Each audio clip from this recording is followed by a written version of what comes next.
Good evening, everyone. Let me call to order this meeting of the West Palm Beach City Commission. It is 5 p.m. and the date is Tuesday, February 20th, 2024. We will start this meeting off as we do all of our meetings with a moment of silence, please.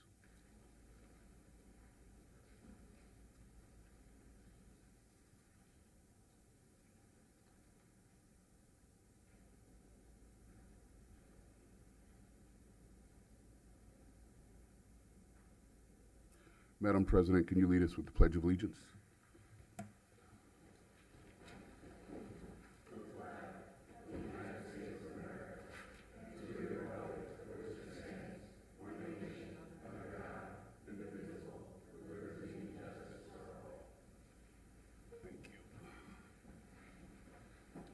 Just want to remind everyone of the rules of civility and decorum which govern this meeting. Officials shall be recognized by the chair and shall not interrupt the speaker. Public comment shall be addressed to the City Commission as a whole and not to any individual in the dais or in the audience. Displays of anger, rudeness, ridicule, impatience, lack of respect, and personal attacks are strictly prohibited. Unauthorized remarks from the audience, stamping of feet, whistles, yells, and similar demonstrations should not be permitted. Please govern yourselves accordingly, as offenders may be removed from the meeting. Also, any person desiring to address the commission shall complete a comment card for each agenda item the person wishes to address, which shall include the person's full name, address, and the number of the agenda item. That card should be turned in before the item is considered on the agenda. And if the comment card is not fully completed, the person will not be recognized. Thank you very much for your attention to those. Madam City Administrator, are there any additions, deletions, reorganization of the agenda? No, Mr. Mayor. Thank you very much. All right, we'll start the meeting off with the presentation on the state of education from Palm Beach School District member Edwin Ferguson. Mr. Ferguson, welcome.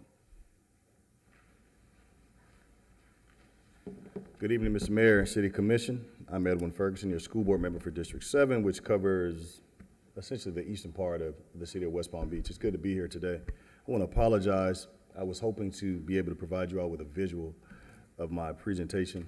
So, Mr. Mayor, with your permission, would it be okay for me to send my presentation to staff so possibly the city can? Yeah, absolutely, and they can share it with each of us on the dais. Thank you. Absolutely. And I apologize for that. So this should be much abbreviated in that regard. I'm sure you all are happy about that. So what I want to first do is kind of give you all a very brief summary as to where our city schools, at least the District 7 schools, stand in regard to kindergarten readiness. Because those of you who know me know that I'm a staunch advocate for improving early childhood education. Children who start behind tend to stay behind, and those who start ahead tend to stay ahead. So in regard to kindergarten readiness, the district average is only 46%. So that means less than half of our children when they start kindergarten are what we believe kindergarten ready. So some of the things we use to assess whether you're kindergarten ready are whether you can hold a pencil properly, like this with the alligator fingers versus with the baseball grip. Can you identify your name as Keith? Can you identify colors, black, red, blue, et cetera, et cetera? There are a large number of kids who can't even do that, so they're already behind the 8 ball. In regard to our schools in District 7, which are UB Kinsey, Northborough, Northmore, Westward, and Westward, the greater majority of our kids are even further behind the 46%. So the presentation that I'll send you has certain resources that I think would be of great use to our parents of young children ages 2, 3, and 4, to help make sure that they're ready for kindergarten, so that the point being, the more children who have mastered these different programs and exercises, the greater number of our children who will be kindergarten ready. So that's a great thing that we need to focus on. In regard to mathematics, district-wide, we see the district average is at 55%. Again, not where I personally would want it to be, but it has improved. It was, I believe, at 53% last year. So we're seeing some gains county-wide. In terms of the city of West Palm Beach, specifically the eastern schools, Roosevelt, Bear Lakes, Bach Middle, respectfully, I don't really count them because they're more of a county school, so I'm not going to really discuss their scores. Westward, UB Kinsey, Roosevelt, Pleasant City, Northmore, and Northborough.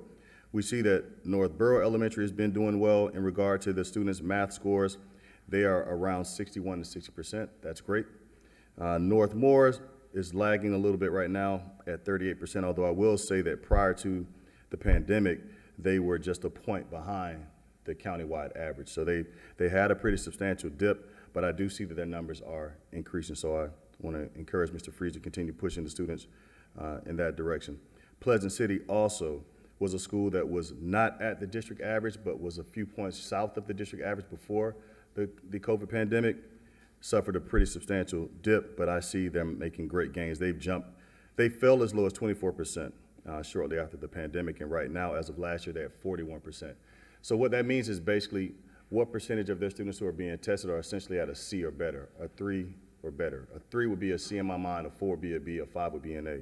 So essentially, again, just taking Pleasant City as an example, when I say 41%, we know that at least 41% of their children are deemed to be C-level proficient or better in the standardized test. I mean, it's something, but it's definitely not something that we want for the greater majority of our children here in West Palm Beach.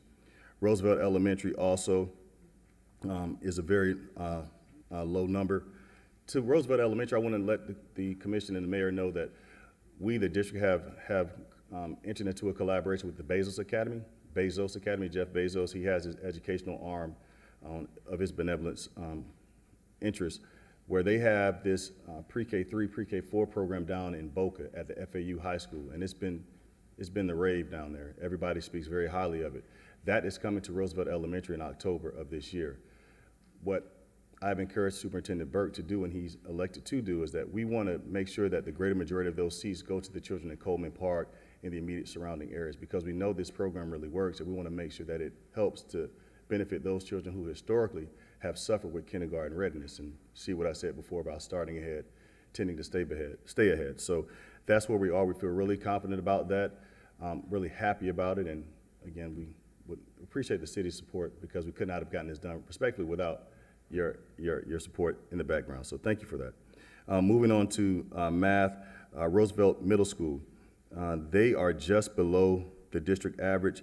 I noticed that these East schools, the District 7 schools, they all, to a school, suffered a really major dip around COVID. But to their credit, all the principals, I'm going to say it's due to the principals and the teachers there, have done a really good job of moving the kids back near the district average. Again, I'm not satisfied to be average, but they're making gains, and I'm confident that they're going to continue pushing forward in the upcoming years. As to geometry, district-wide, only 51% of our students are at a C or better. Again, this is how I do it. 3 is a C, 4 is a B, 5 is an A. In regard to Bear Lakes, their average is at 75%, which is really good. Although it really is not a surprise, because a middle school student who's taking geometry, frankly, is a high performer. That's not normally a class that you would take in middle school, so I'm not surprised that they're doing so well in geometry. Similarly, Roosevelt, in fact, is at a 92% clip for last year. So again, these are going to be higher performers in middle school who are taking this, so that's not really a surprise to me that they're doing well. Conversely, Palm Beach Lakes, when you look at their geometry scores, they're in the 20s. So again, just for context. Algebra 1, similarly, the district average of students who are at a 3 or better is at 50%, not where we want. But in regard to the District 7 schools, Bear Lakes, 79%, Roosevelt Middle, 84%. Again, Dreyfus is the Middle School of the Arts. I don't consider them a city school, so I'm not going to waste time with that, at least for the purpose of today's conversation. But then you see Palm Beach Lakes, and again, we're between 9 and 17%. So there's a lot of work that needs to be done. And again, that Palm Beach Lakes demographic that is struggling with this test, I assure you, if you looked at their kindergarten readiness, it was equally low. So we really got to get it right on that early education piece. Science-wise, we're at 51%. It seems like half make it and half don't. That's very troubling for me. But in any event, in regard to our District 7 schools, the majority of the schools are well below the district average. There are some resources that I'll provide to you, Mr. Mayor, and the City Commission, if you can disseminate that to our constituents. There are things that can really help mom and dad make sure that each child is able to meet the mark in these respective classes. One other thing that I want to speak about is a tutoring program that we offer free of charge to all students is known as PAPER, P-A-P-E-R. Again, I'll send that to Mr. Mayor so he can disseminate it to the residents here. It's a game changer as I see it, because one, again, is free. It's of no charge, comes at no charge to the parents. And I know a lot of our parents are working multiple jobs and they're just not able to spend the time helping their child, meet the mark in regard to these different classes. But paper is 24/7, and also if the child is not necessarily fluent in English, their primary language that's spoken at home is Creole or Spanish, they have tutors who can speak to them in their language of choice. So it's really a game changer.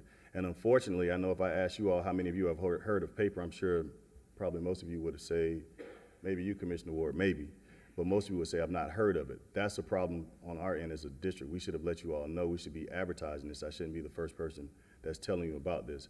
So I really would encourage any parent who's watching, any student who's watching, make use of paper. It is a game changer. I've looked at it myself, and maybe I would have been in Harvard if I had paper back in the 90s. But anyways, it's a really good program as far as that goes. And I believe Superintendent Burke's intention is to continue it an additional year. And I know that we'll do it if we hear the feedback from the community asking for us to continue it. So I'm encouraging all students and parents who are hearing me talk about paper right now, take a look into it. It really is a game changer. Also, for those children who we have who, going back to kindergarten readiness, those same children who are not kindergarten ready tend to be the same children who read well below grade level. So if you can believe it, there was actually some legislation passed in Tallahassee last year, the New World Reading Initiative. So effectively what it does is the state, if the child is identified as lagging, if you will, in terms of their reading proficiency, the state will send them additional literature. The hope being that it will help them catch up and actually get ahead of the curve. So if you have a child at home who you believe is struggling with reading, have them reach out to their respective principal at their school to be assessed to find out if they qualify for the additional literature by way of the New World Reading Initiative. Again, if I had my information, it would be here, but I'll be sure to get that to you. And then also, Mr. Mayor, I wanted to advise you all of the great success we're having in regards to the installation of metal detection devices. That was something that, frankly, I kind of pushed shortly after moving into the seat, and I'm happy that Superintendent Burke and Chief of Police Mooney have agreed to implement this. So we had a test pilot program, if you will, of 4 schools. Palm Beach Lakes was one of those schools, and it went off virtually without a hitch. So by the end of this school year, we anticipate having these detector devices at all high schools in Palm Beach County. Next year, we expect to have them at all middle schools in Palm Beach County. Then the following year, all elementary schools. So we know it's not the be-all, end-all, but it's an additional means of making sure that all our children and their parents and educators are safe. So I applaud Superintendent Burke and his staff for seeing the need for that and moving so quickly on it. That's the end of my presentation. I apologize for not having the visuals, but if you all have any questions for me, I'd be happy to answer them. Thank you, and yes, if you send us that information, we will certainly distribute it. But let me applaud you for your efforts with the Bezos Academy and communicating the message that those opportunities need to be extended to the kids who live in the area. That's a theme that I have been communicating as we talk about different education initiatives to make sure that those residents of the community also benefit. My kids went to Suncoast High School. They were fortunate to be an IB program, yes. Which is in Riviera Beach. But if you looked at the participants in that program, they were not students who lived in the neighborhood. So I've seen that, and I don't want that to happen with any schools in our area where we get these wonderful programs and offerings, but the little boys and little girls who live adjacent to the school don't have the opportunity to participate. So I appreciate your making that argument so eloquently. Thank you. Thank you, Mr. Mayor. Any questions, Commissioner Ward? I'm Warren, President Warren. Thank you, Mr. Mayor. And I know that you've been quoted on record as supporting the Bezos Academy very early on and supporting that the participants in the program are those from Coleman Park. My question is, can you elaborate on how we can anticipate moving forward, how the superintendent plans to prioritize the citizens of Coleman Park? Yep. I was just at a meeting at the FAU High School with some of the representatives from Bezos, and I guess they didn't get the memo. That's what the game plan was. So we are reconditioning them, shall we say, to make sure that first preference, and frankly, in my mind, the sole preference in terms of who they are, the pool they're selecting from is the neighborhoods adjacent to Roosevelt, specifically Coleman Park. So we're letting them know that this is actually not a request, this is this is a mandate. So I believe the CEO of this arm of Bezos is on a month-long vacation. So he's unavailable right now, but we expect he'll be back in the country next month. And Superintendent Burke has assured me that he's gonna make that a top priority to speak with him so that he's clear on our desire that the majority, if not all of the students in the Bezos K4 and K3 program live in that Coleman Park area. Any other questions, Commissioner Fox? Thank you so much for the presentation.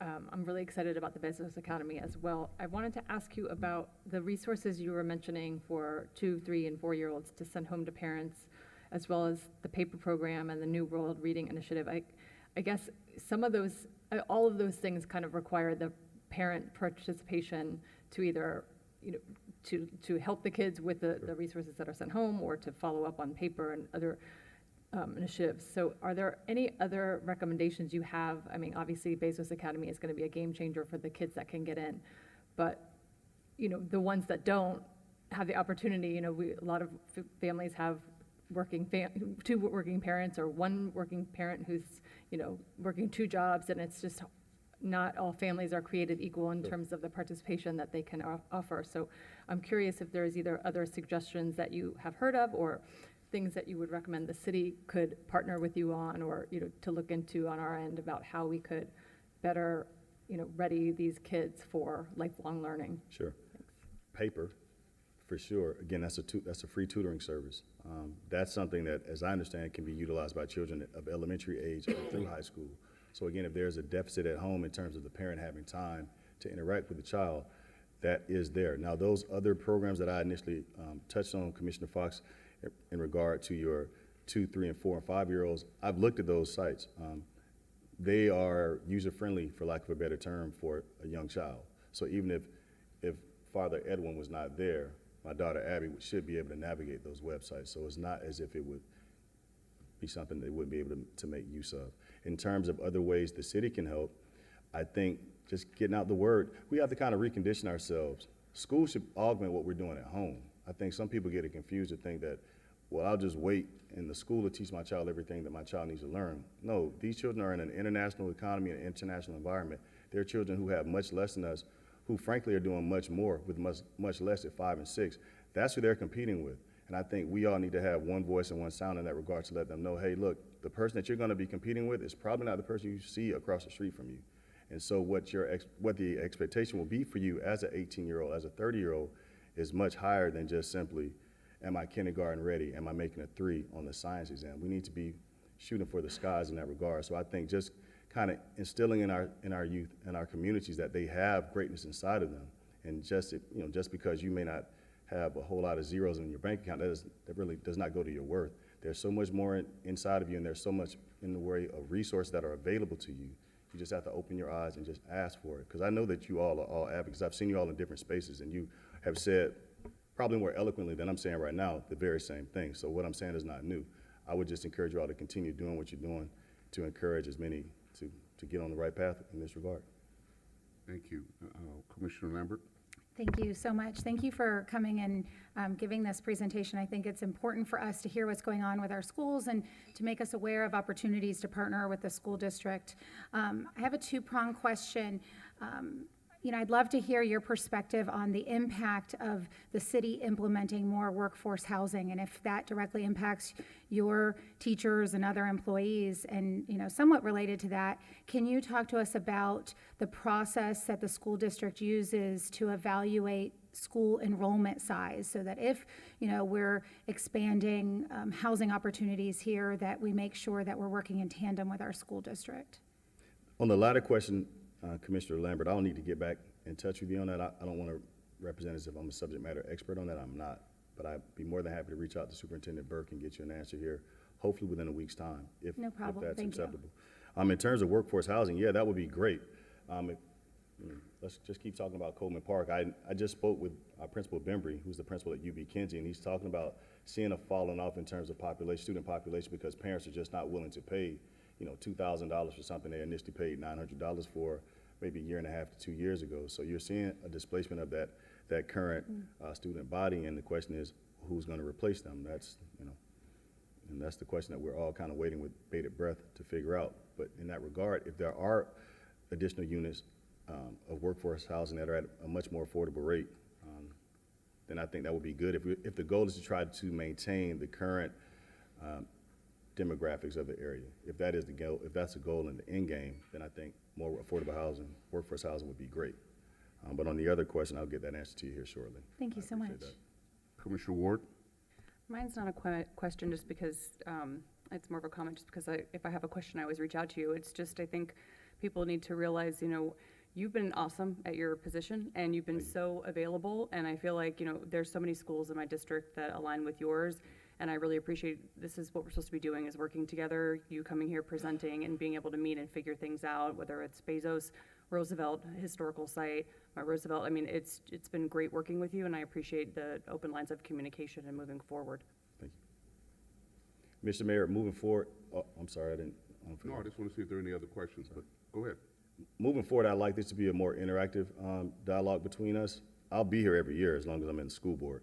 But I think it would be more effective as opposed to me just giving you all kind of these boring numbers. If you all say, hey, I have questions, as like with the workforce housing, that I can kind of get that to you in real time. Because I don't think your question should wait for me to come down. Yeah, what from we could 3,300 possibly there. do is have you come speak to a mayor commission workshop, Okay, which is a little bit more intimate, and we can get into more dialogue in that environment. So we'll set that up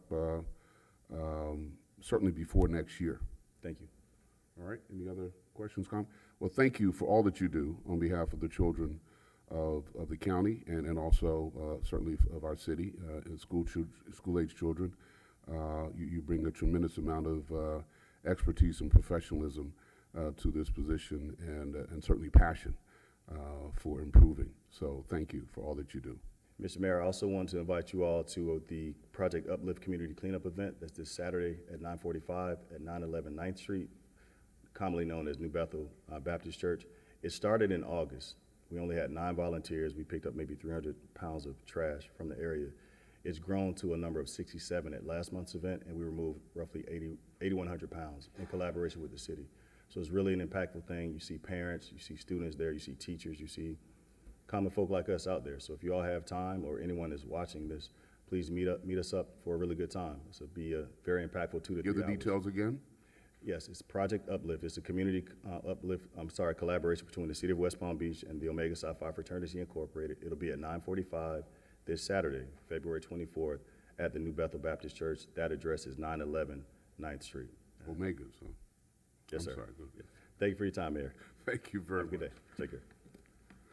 Okay, we will now turn to the consent calendar, items 7.1 through 7.4. Commissioners, any questions, comments on consent? 7.1 through 7.4. If not, do we have any cards on consent? If not, I'll entertain a motion. Mayor, I move approval of consent calendar items 7.1 through 7.4 is presented. Second. It's been moved and seconded. Discussion. Hearing none. All those in favor say aye. Aye. All those opposed, like sign. Hearing no opposition, motion carries unanimously. Thank you. Item 8.1, resolution number 30-24F, authorizes the amendment of the Parking Systems Operating Fund budget to utilize the parking discretionary fund balance to provide appropriations for garage improvements, repairs, and professional services in the amount of $2,556,930. Mr. Davis?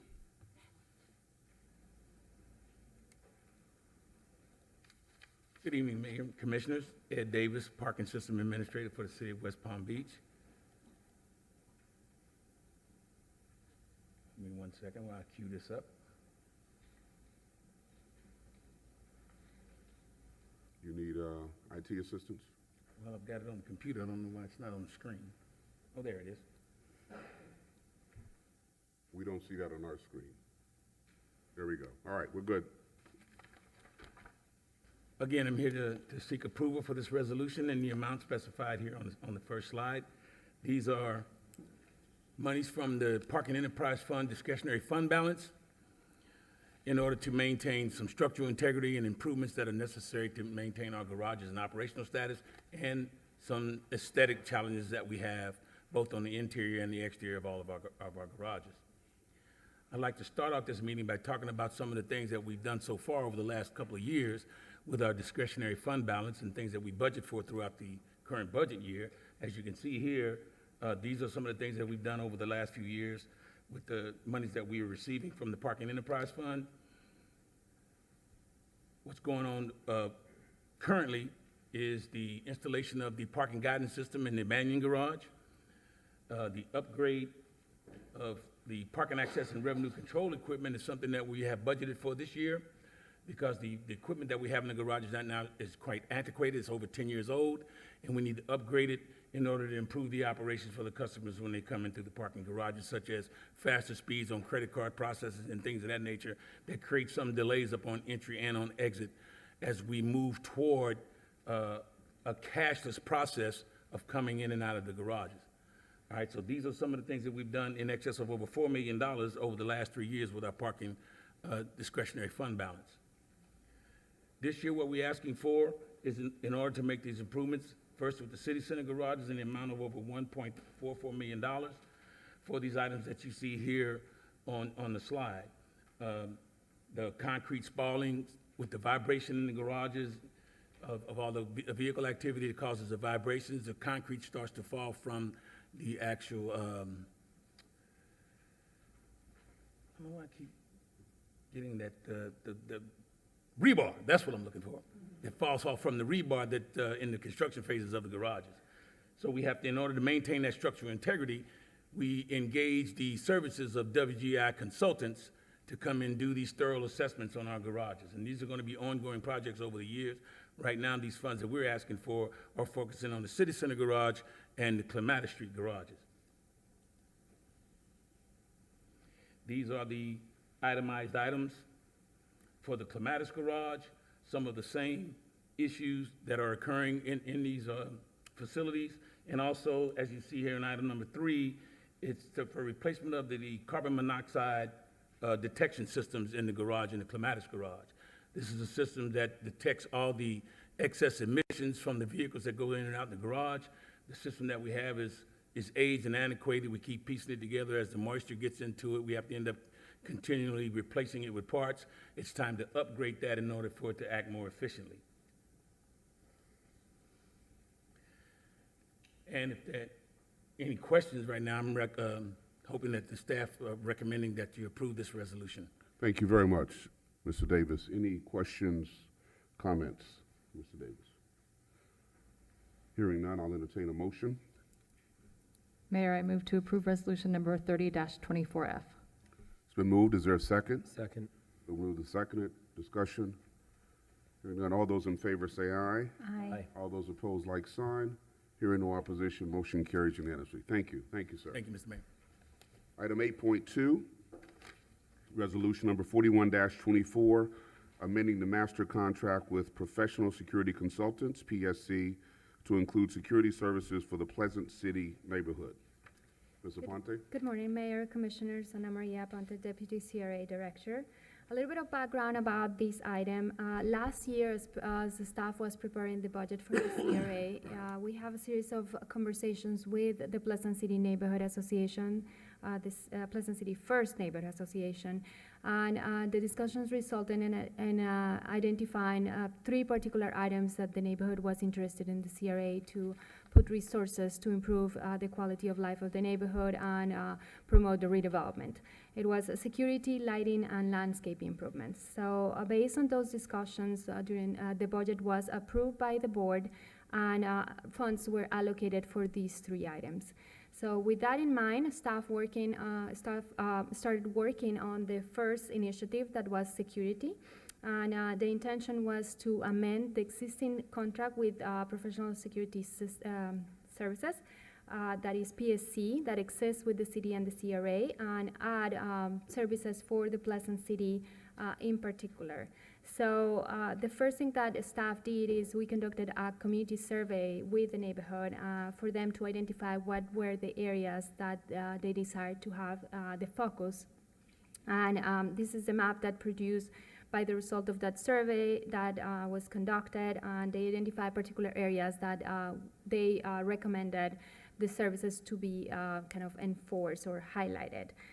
We also had discussions with the police department and concluded that it was important, the cooperation between the PSC and the police department, and that could generate a benefit, as PSC will work as eyes on the street for the police department, and that will definitely improve the security in the neighborhood.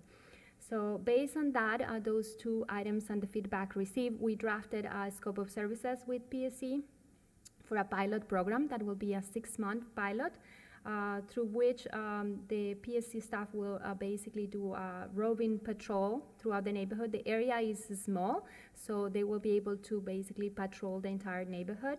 It will be included 1 vehicle with 2 staff, 2 security personnel in the vehicle per shift, and we'll have 2 shifts per day.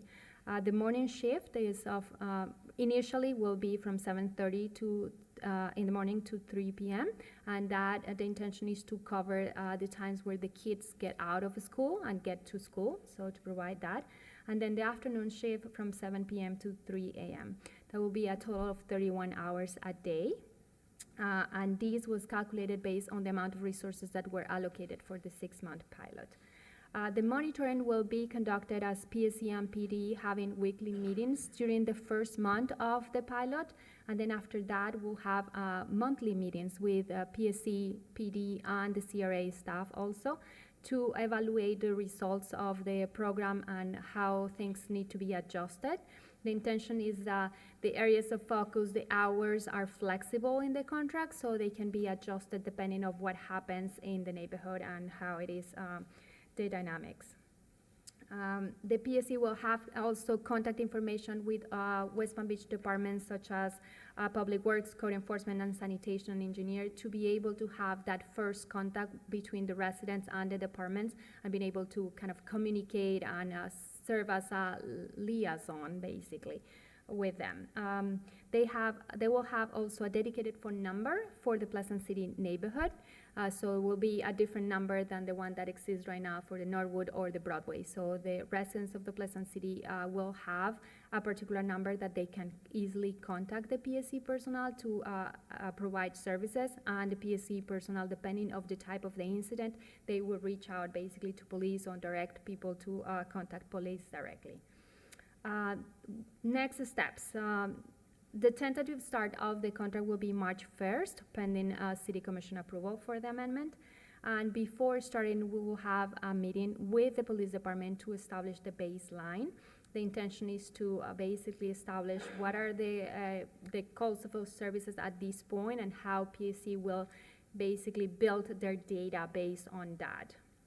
The intention is also for them to document all the contacts that they will have with the community and the type of issues that result from those contacts, so we can adjust the services accordingly.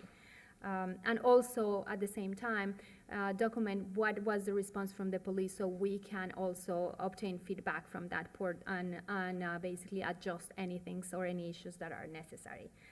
Successful part of the program will be measured to the reduction of the calls for service and also a positive perception from the community. Based on that, staff recommends approval of resolution number 4124, amending the master contract with the PSC to include security services for the Pleasant City neighborhood. The scope of services was presented to the CRA Advisory Board on January 25th, and we received a recommendation for approval from the board. That concludes the staff presentation. Thank you very much for that presentation. Any questions, comments for Ms. Aponte? Commissioner Fox.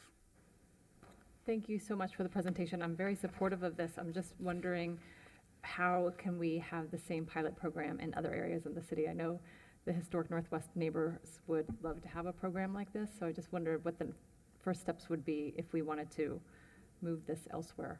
Well, Commissioner, we are in budget season, so that definitely is the first step. If the board and the neighborhood identifies that as a priority and it's put in the budget, we can proceed to do a similar program for any other areas that it is considered necessary. Commissioner Lambert. Thank you so much. I'm also very supportive of this program, and I'm appreciative that you mentioned the dedicated phone number and just curious if you can talk a little bit about how we're going to get that information out to the residents and also communicate the reasons and the activities that they would call this number versus calling directly to the police. Yes, we will, once the program is in place, or as soon as, if the commission decides to approve it, we will move ahead at the CRA with, through the marketing team that we have. We will definitely have a marketing campaign to communicate that to the neighborhood. I know the PSC will create specific cards, business cards, for their security staff to have and distribute in the neighborhood as they start doing their patrol. Follow-up, Mayor? Yes. And what is the internal process? Because you mentioned that there's also a separate number for the Northwood area. If they get calls for each other, do they have an internal system where they'll be able to transfer them easily and get them to the right folks? That's a good question. I don't have an answer for you for that, but we can talk with them about it. Thank you. Any other questions, comments? If not, I'll entertain a motion. Mayor, move approval of resolution number 41-24. It's been moved. Is there a second? Second. Been moved and seconded. Discussion? Hearing none, all those in favor say aye. Aye. All those opposed, like sign. Hearing no opposition, motion carries unanimously. Thank you. Thank you. Item 8.3, resolution number 52-24, approving an economic development building improvement grant to AJW 823 Inc. for renovations to 823 Belvedere Road for the business known as HG Roosters in the amount of $165,975. Ms. Johnson? Yes, thank you, Mayor. For the record, Faye W. Johnson, City Administrator for the City of West Palm Beach. Before I get into the presentation of the item, Mayor, I would like to just maybe kind of do just a brief summary of the restructuring of the economic development function here at the city.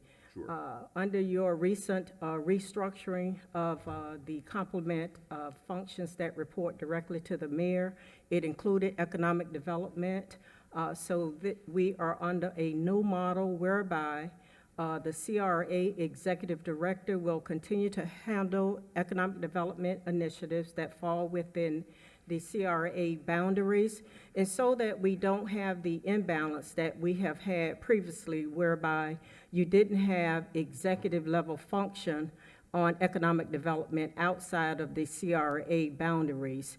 That task has been given to me as the Chief Administrative Officer of the city, so I will be presenting this item in that capacity. In addition to handling now the function at the executive level, we also will have an economic development specialist who will be responsible for taking the lead on doing the lead work, as it relates to processing grant applications, making certain that we do the appropriate monitoring and stand on top of it, making certain that the reimbursements are processed in a timely manner. So this is a new model, and we think that it will continue to be effective. With that, I'll get into the presentation. So as you articulated, Mayor, resolution number 52-24 is a request before the board for consideration of approval of an economic development building improvement grant request for an entity that we know affectionately as HG Roosters.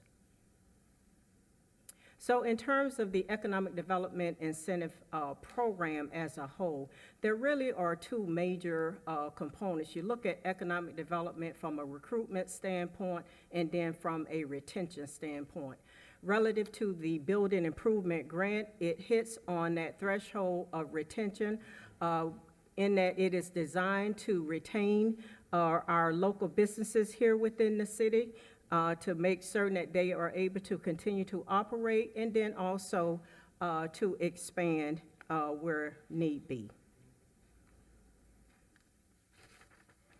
The item before the board, by way of just a brief background, Roosters, has been serving our LGBT community since 1984, and while it is, a bar and an entertainment facility, it is much, much more in terms of what it provides to the community. It has been a safe haven in our community for that segment of our population. The facility and the owners have established themselves as being leaders in terms of different philanthropic efforts, whether it relates to help with the AIDS pandemic, breast cancer awareness, and a number of different charity types of initiatives that have been supported by the owners and just the people that patronize that business and that hold it near and dear to their hearts. Back in May of 2020, the building endured a major fire. At that time, it was not insured for a number of reasons. One of the primary reasons had to do with high premiums, and the owners, given their dedication to the workers at the restaurant, they elected to keep their employees on the payroll at a time when COVID really had shut down businesses. Back in March of 2021, through a request processed by Development Services, the building was designated as an historic landmark that was supported via the approval of ordinance number 4940-21 by the mayor and the city commission. So as we look at the rebuild, the reopening of the facility, the projected reconstruction cost is $1.7 million for talking purposes. The picture to your left is what the facility looked like, and this is a nighttime view. The exterior before the fire, a picture, a snapshot of the interior, and then when we look to the right of the screen, we see the extensive damage that was done to the building because of the fire. So the owners are in the midst of rebuilding with the intent to reopen the facility by the end of this calendar year. By summary, it is a complete rebuild because the fire did such extensive damage, and we have listed before you a summary of the restoration in that it is a major restoration, so this is a summary not to be all-inclusive, but it does include mention some of the items: a new roof, windows, doors, exterior stucco, the visual aid equipment, audio equipment will be newly installed, new compliant ADA restrooms, and then of course that has to include reframing of walls, new floors, plumbing, electrical, and all of the other items that come with a complete rebuild of a building. And you see pictures from some of the charitable events that members of the community have been engaged in. So by way of the funding sources, this is really a labor of love for a number of people within our community. There have been private donations that have been attributed or contributed to this cause. The owners have secured a line of credit for the tune of almost $975,000. The owners have come forward with personal funds to the tune of about $477,000. And when you get to the gap of what it remains, that is the grant request that is before you tonight for your consideration of approval of $165,975, and that entails the $1.7 million projected rebuild cost. So when we look at the grant request itself, under the program guidelines, it has a requirement that we provide grant funds of up to 10% or $100,000. The grant request of $165,975 obviously exceeds that cap. The use of the $165,000 plus would go toward the HVAC replacement, exterior awnings, doors and windows, and new bar equipment. As a requirement, the business must remain at the location for 5 years. While it is not a requirement, because this is a retention effort, they do anticipate creating 10 new jobs, and this would be in addition to the 8 existing jobs that the business had prior to the fire. So once they reach that threshold, it would be 18 jobs in total. By way of recommendation, Board, for your consideration, I'm asking for the board's concurrence to exceed the $100,000 grant cap, given the impact of historic rehab on construction costs. And should you concur with that, I am recommending approval of resolution number 52-24, approving the Economic Development Building Grant to AJW 823 Inc. for renovations of 823 Belvedere Road for the business known as HG Roosters in the amount of the $165,975. And with that, Mayor, I'm happy to take questions. Thank you, Ms. Johnson. Let me thank you publicly for also stepping into this expanded role of serving as economic development for non-CRA items from the executive capacity. So I appreciate you doing that. Commissioners, I heartily support this.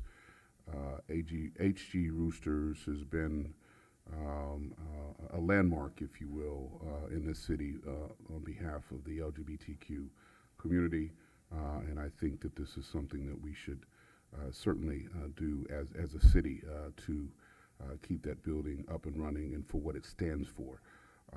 Happy to take any questions for staff. Commissioner President Warren, and then Commissioner Ward. Thank you very much, Ms. Johnson. Thank you very much for the presentation. I think HG Roosters has been around for a long time, and we all voted to support their initiatives and to make them historic. I do have just a few questions about the grant. And do you happen to know at this time the total amount that is available in this particular grant item? The total amount in the grant item? In the line item in the budget? In the grant program? And for this, for business, for How much funding we have for economic For development? business, no, for building improvement.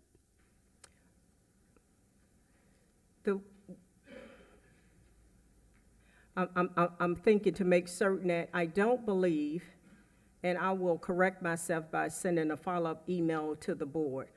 I don't believe that the budget is set up by line items based on the various programs that we have for economic development. We have an economic development line item in the budget whereby on an annual basis, we budget $300,000 a year.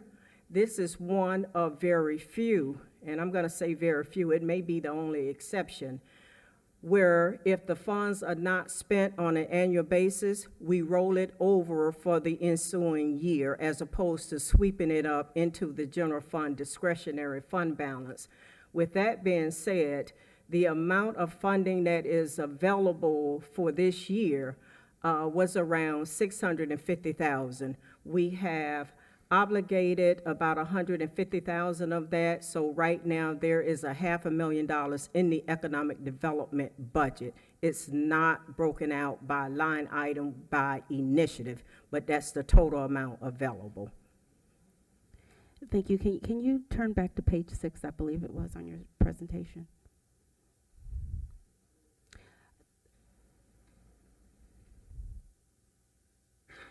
Yes, this one. I appreciate this particular slide because it does show the owner's investment and their efforts in order to ensure that this project is fully funded and that it's not simply based on the grant request, and that the grant request is there as a gap to help them to reach the goal number in order to get the building back up and running. Last thing, I saw that you said that they anticipate adding 10 new jobs. Can we have any type of, or request a preference for local hiring for those 10 new jobs? I think that the board certainly always has the discretion, to indicate a preference for local hire in line with your vision for economic development. And I certainly know that the owners would be able to speak to this far better than I can. But when you look at the role of the business within the community, I think they probably already hire locally, and that would be their intent, but they certainly can't articulate, what their intent is. Commissioner Fox, I think you had. Thank you. I just wanted to say I'm very supportive of this. I'm grateful to the owners that they have decided to move forward with rebuilding this important community asset. I think it's important also to reiterate what you mentioned, that during COVID, with the building burned down and the owner had chosen not to pay the very high insurance premium because it was a time where they weren't really open, and he would rather have put all that money towards paying the staff that was not working at the time. And so I'm very appreciative that they're deciding to move forward. I'm glad that we are able to help as well, and looking forward to the ribbon cutting. Thank you. Any other, Commissioner Lambert? Thank you so much. It's an honor to support this grant, so thank you so much, Mayor, Ms. Johnson, for bringing this forward, and Randy, and to AJ, thank you so much for all your hard work here. This site has had a long, rich history in the LGBTQ community. And Ms. Johnson, you mentioned that Roosters has been there since 1984, but this has been in the LGBTQ community since the 40s. And I think that that's extremely significant, why we designated it historic. Given that rich history, I'm sure that they will be open long past the 5 years that we're requiring for this grant. But I'm just curious if you can share how the city keeps track of that. And I know that you're filling in this position right now, but is that something that falls under your purview as well?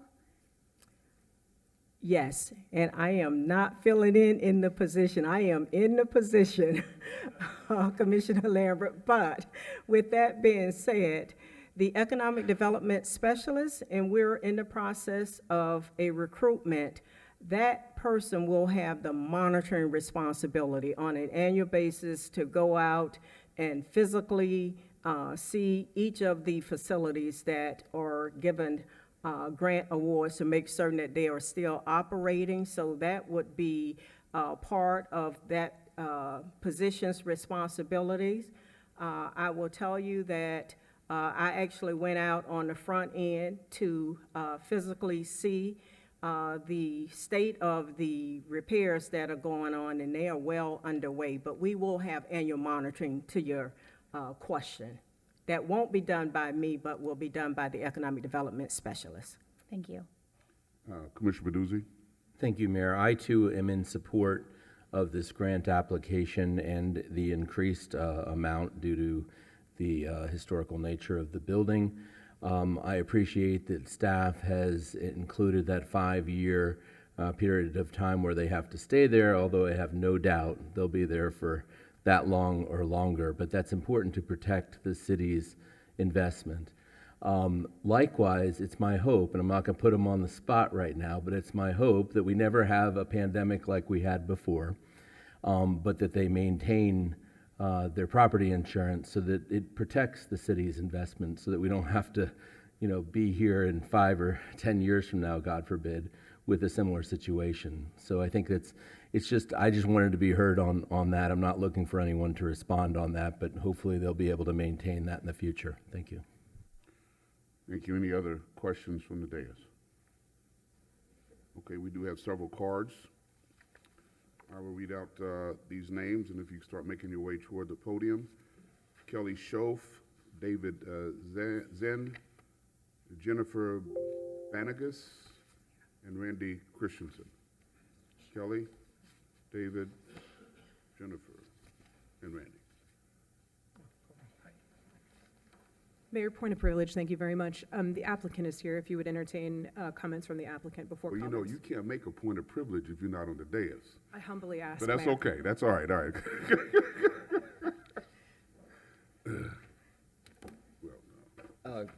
Good evening, Mayor James and members of the City Commission. I'm Randy Christensen. I'm Vice President of AJW 823 Inc., which is the company that's seeking the building improvement grant. AJ Watson is my partner, and he has been the owner and caretaker of Roosters since 2006. AJ's out of town, and he sends his regrets, and he also sends his thank you to the Commission for considering this grant application. Despite the extraordinary financial challenge of rebuilding Roosters, we have been unwavering in the commitment to see this project completed. A few hours after receiving the 2 a.m. phone call informing us that Roosters had been gutted by fire, I asked him what he was going to do. He said, "Roosters doesn't belong to me. It belongs to the community. We have to rebuild it." AJ and the entire Roosters team have remained unwavering in the commitment to rebuild and reopen this historic institution, despite the mounting costs and despite facing obstacles we never envisioned. This grant will provide us with the ability to build a space that the entire community can be proud of. We ask you to support this resolution. Before I finish, I'd like to thank a few people who have helped with the project and the grant application. Chief Matty and the City of West Palm Beach Fire Department for the efforts to save as much of the building as possible and for the generous financial contribution to help rebuild. We're grateful. Our manager, David, for keeping the team together, and to everyone in our extended family and community for your staunch support and patience as we work to reopen. Melissa Anderson, the LGBTQ+ liaison for the City of West Palm Beach. Former Commissioner Kelly Schoaf, who is our project manager and has been instrumental in preparing and filing the grant application. Administrator Johnson for deftly guiding us through the application process and making the recommendation for this grant. To all the commissioners for everything that you do for the city and for your consideration today, especially our District 5 Commissioner, Christina Lambert, who has been steadfast in supporting our efforts to rebuild. She has visited the site and has offered help repeatedly on this journey. And finally, to Mayor James for bringing this resolution forward today, recognizing our unique historical building challenges and going above and beyond the grant program to help our Roosters community come home. Thank you for supporting inclusion and diversity in our great city.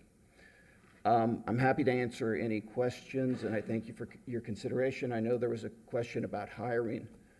We've always hired locally, and I anticipate that being the case in the future.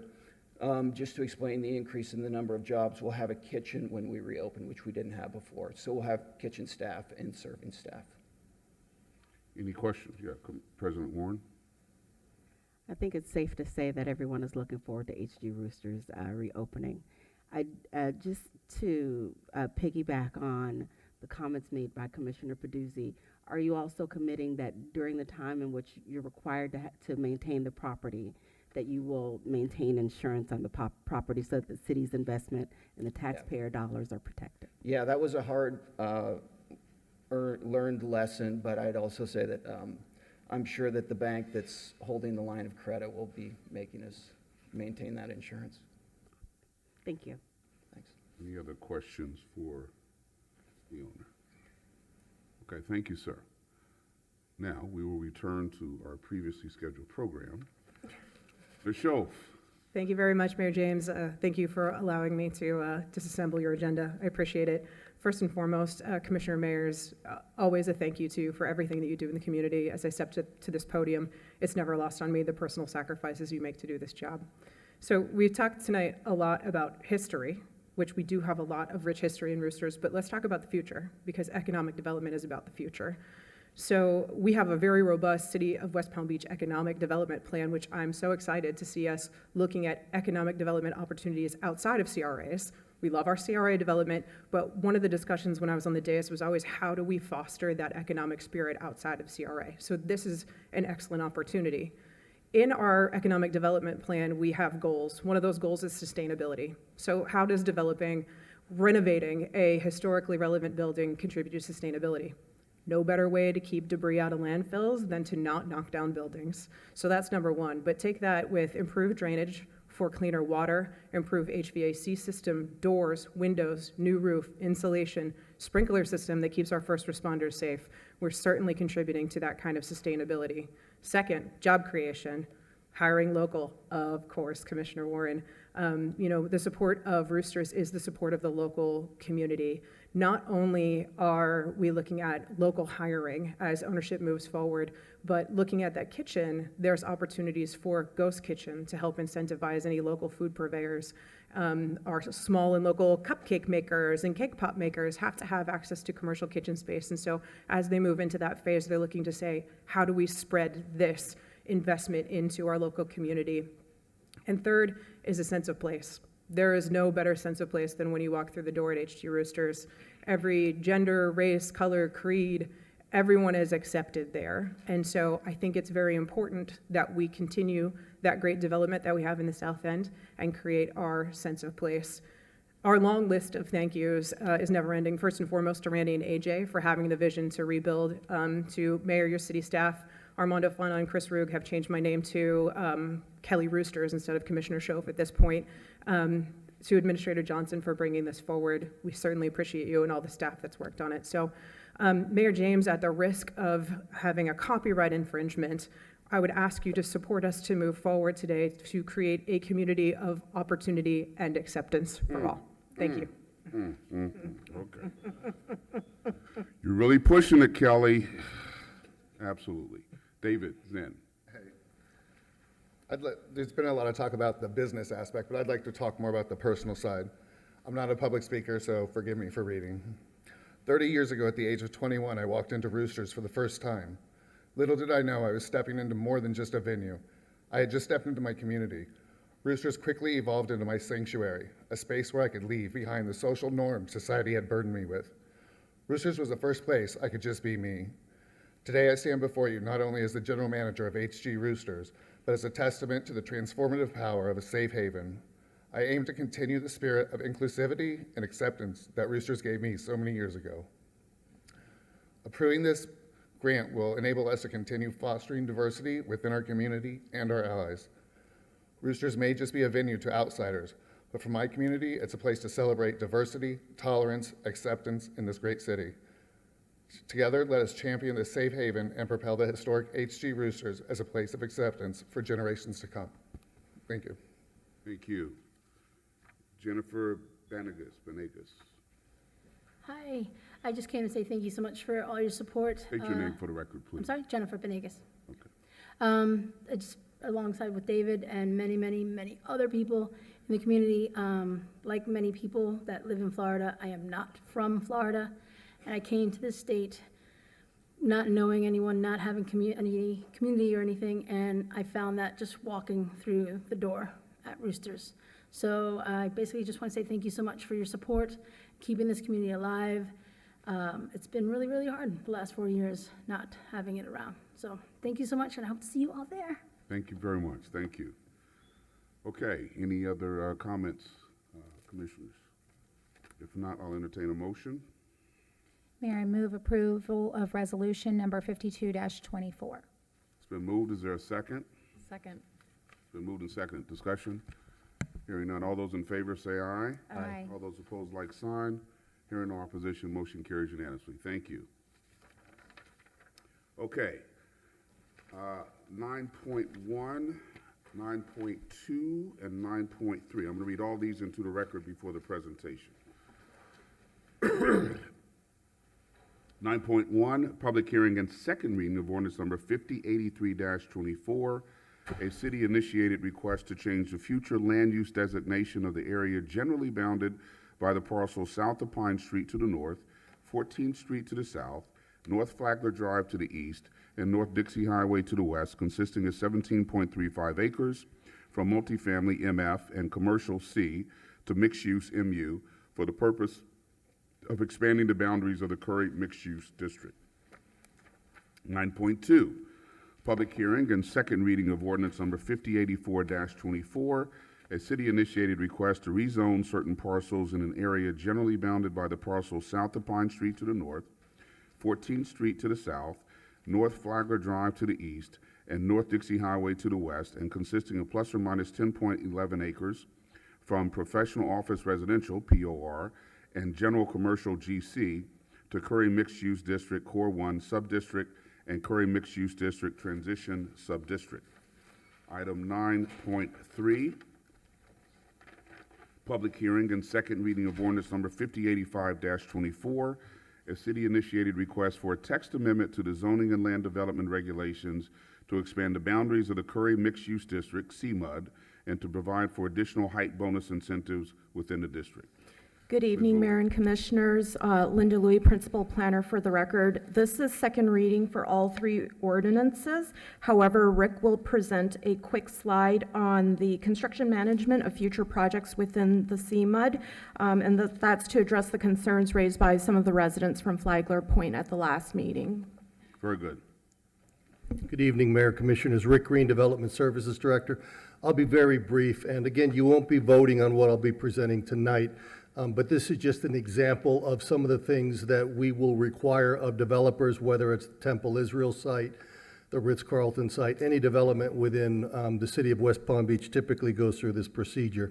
So first and foremost, any development of any significant scale, we require a construction management plan. And part of that plan is to address where construction parking will take place during the 1 or 2 years that might exist for the construction. In certain cases where a building is close to an existing building, we will require what they call seismic monitoring on the property line to make sure that the vibrations and the like are not impacting the adjacent neighbor to the north, south, east, or west. We'll also, we can require where there's close proximity to another building that auger cast piles be used instead of concrete piling. So auger piling is basically a screwing motion, it's a rotation, you're boring into the ground, as opposed to what you may have seen or heard in other developments where a pile is actually driven, hammered into the ground. So the auger system is much more efficient and certainly more quieter. Again, with any development, we require silt fence along the property line, and that includes a stormwater pollution prevention plan. We have work hours Monday through Friday, 7 to 7. On the weekends, it's 8 to 8. If a developer is requiring to, let's say, pour concrete through these hours into the early morning or evening, they need to ask permission of our building official. And one thing we require of any developers, they have to send out notices within 1,000 feet of the property that's being developed, so the property owners know. Typically, if they know in advance there's going to be some activity outside the normal working hours, they're okay with it. If it becomes problematic, the building official simply won't allow that request to continue, but it happens infrequently. If there's demolition required with any development, we'll require that watering of the site take place to prevent dust from getting airborne onto the adjacent property. And then lastly, if there's any lighting associated with construction, we always request that that be pointing downward and away from adjacent properties. We had an incident with Forte very recently where that happened. We contacted the property manager or the construction superintendent. Within a day that was resolved. So I just wanted to mention these. Again, these are things that we will look at as part of the building permit and construction process. Very good, thank you. Any questions of staff? Commissioner Ward? Thank you. I know we talked about this at agenda review, but any update on discovering whether there was any relation to the construction next door of the power outages? We were not made aware of what may have caused that. I don't know how extensive that was, but we certainly didn't hear anything until it was raised at first reading. Okay, thank you. Any other questions of staff? Okay, we do have a number of cards. Some here are here to speak, and then I'll read into the record some other cards are filled out. I'll call out 4 names if you start making your way toward the podium. Kelly Shoaf, Upindo Shabazz, Michael Odom, and Cheryl Jeter. Ms. Shoaf. Thank you very much, Mayor, Mayor Commissioners. Kelly Shoaf, 516 26th Street for the record. Diehard resident of the North End. Thank you very much to Commissioner Ward for keeping the momentum going in the North End. I know these decisions are sometimes difficult, and you had quite a first reading, so I wanted to make sure I was here for second reading to echo my support. We've worked on this for a long time to keep the development going in the North End, and there was a very long time where no one would dream of looking at North Flagler Drive. And now we have those that are out looking at development on North Flagler. And we talked about roosters creating opportunities outside of the CRA. That's done in various ways. And here we have an opportunity to keep the momentum going from our CRA district down further south to keep that maximum capacity. We still have needs in the North End. We're at a lack of a grocery store. We don't have a dry cleaner. There's a lot of amenities that need to be created for folks, but in order to do that, we have to have a capacity of people.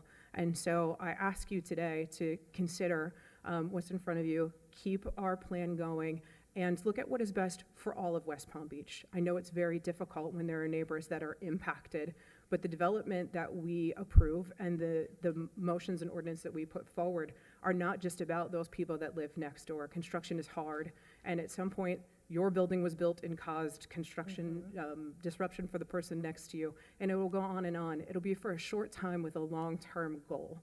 So if we can all look for that long-term goal and just remember that this development is about more than just the North End, and it's about more than one neighborhood or one neighboring building. It's about the vitality of our growing city and taking care of every resident's needs, whether they can show up here at a microphone at 5 o'clock or not. So I appreciate you. I thank you for your continued support and ask that you support this to move forward. Thank you.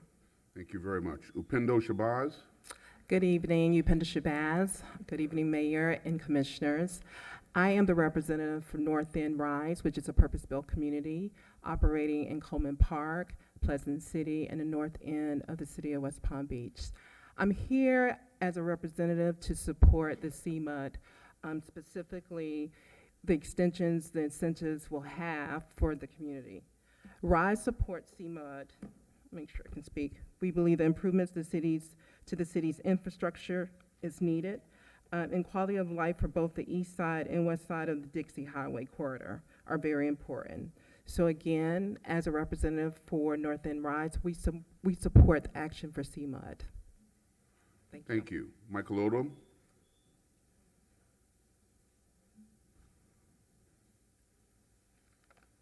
Michael Odom. Good evening, Mayor, Commissioners.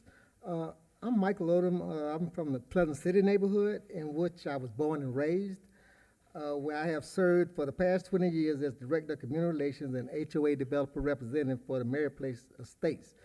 I support the CMUD extension project for the following reasons. As a native of West Palm Beach, I have seen the progress that new development brings to the community and city of West Palm Beach. If you lived here for as long as I have, you can gauge the progress. We currently have a negative element in Pleasant City from the corner of Lilac Court to the corner of 15th Street along Spruce Avenue. That element once stretched from 15th all the way to 23rd. I contribute the decrease of this activity to the new development that has taken place in Pleasant City. So progress, it's because of the progress and the development. So yes, I am pro-development. The CMUD extension will bring new development which can be used to improve streetscape, lighting, more police patrols, and security, provided the CRA budget and tax dollars they receive for these line items in Pleasant City.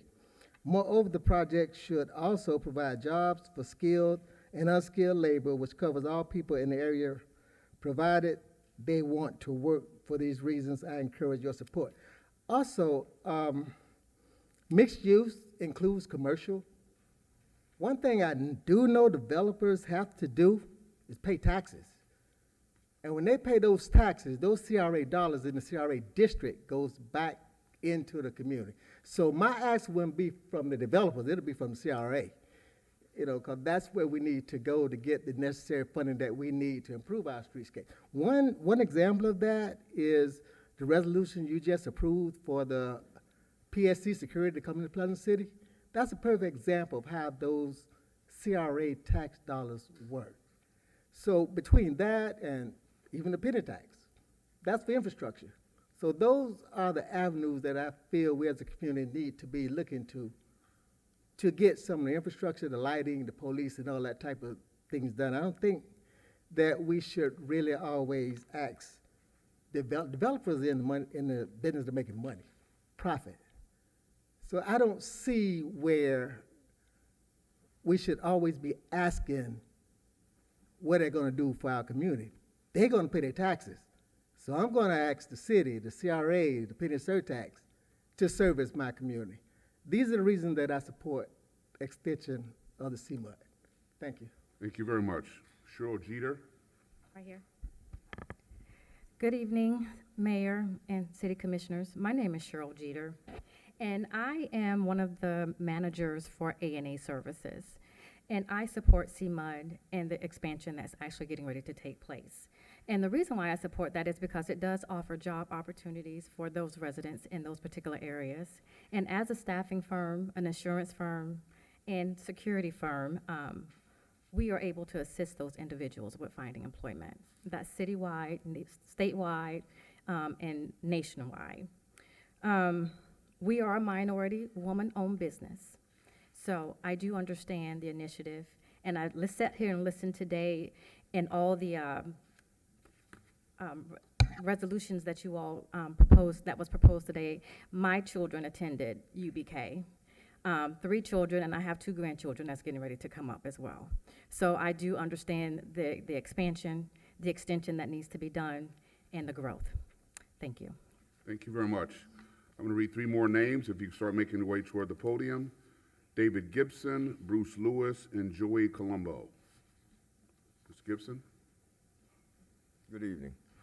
Mayor James, other members of the commission, my Commissioner Ward. I'm here, basically, I'm a lifelong resident of West Palm Beach. I've served in the community. I actually work in the community as a teacher. And I want to speak on behalf of support for the CMUD. Any development that comes into our community, I've seen how it benefits the community. I've seen what's happened downtown, and I commend the city administration and what they're doing, working diligently to improve different areas of our community. And so for those reasons, I support what this administration has done. I've seen it because I've lived here all my life. And I'm very appreciative of what's happening in the city of West Palm Beach. I don't have to echo what I've heard and what I've seen. A lot of development is going on, which is improving all areas of our community. And I'd like to commend the administration, mayor, and the commissioners for what's happening in our city. Being a lifelong resident, it's very refreshing to see things happening. Thank you, sir. Mr. Lewis. Thank you. Bruce Lewis, downtown business owner, and this evening I'm here wearing 3 different hats, really. As an outreach consultant for Curry Park redesign under the orchestration of Chinmore and Associates and the Ritz-Carlton development by Related Group. And I think Nick and John Paul are here with us tonight. Thank you for coming for the support. But I want to kind of take a different look at what's actually happened. These 2 projects I mentioned are interesting in that they're located close to each other.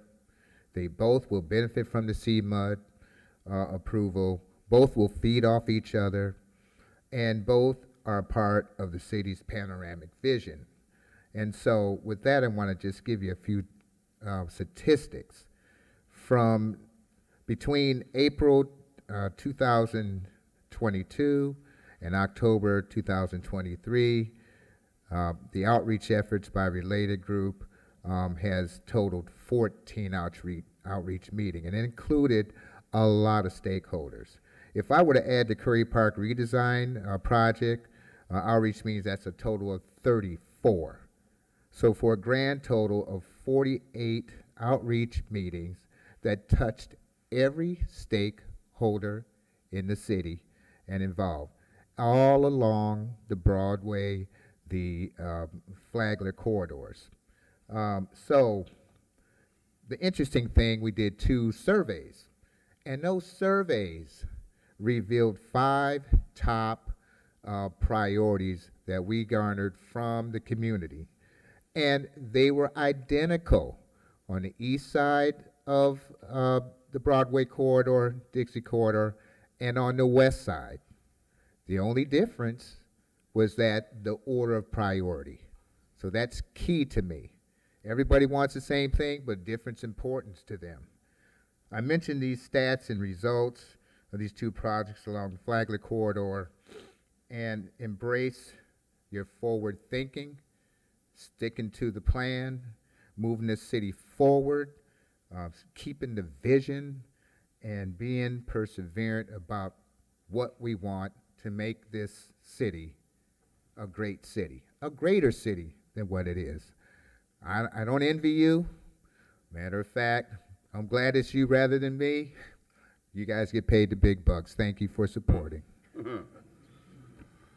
Joey Colombo. Mr. Colombo here? Joey Colombo?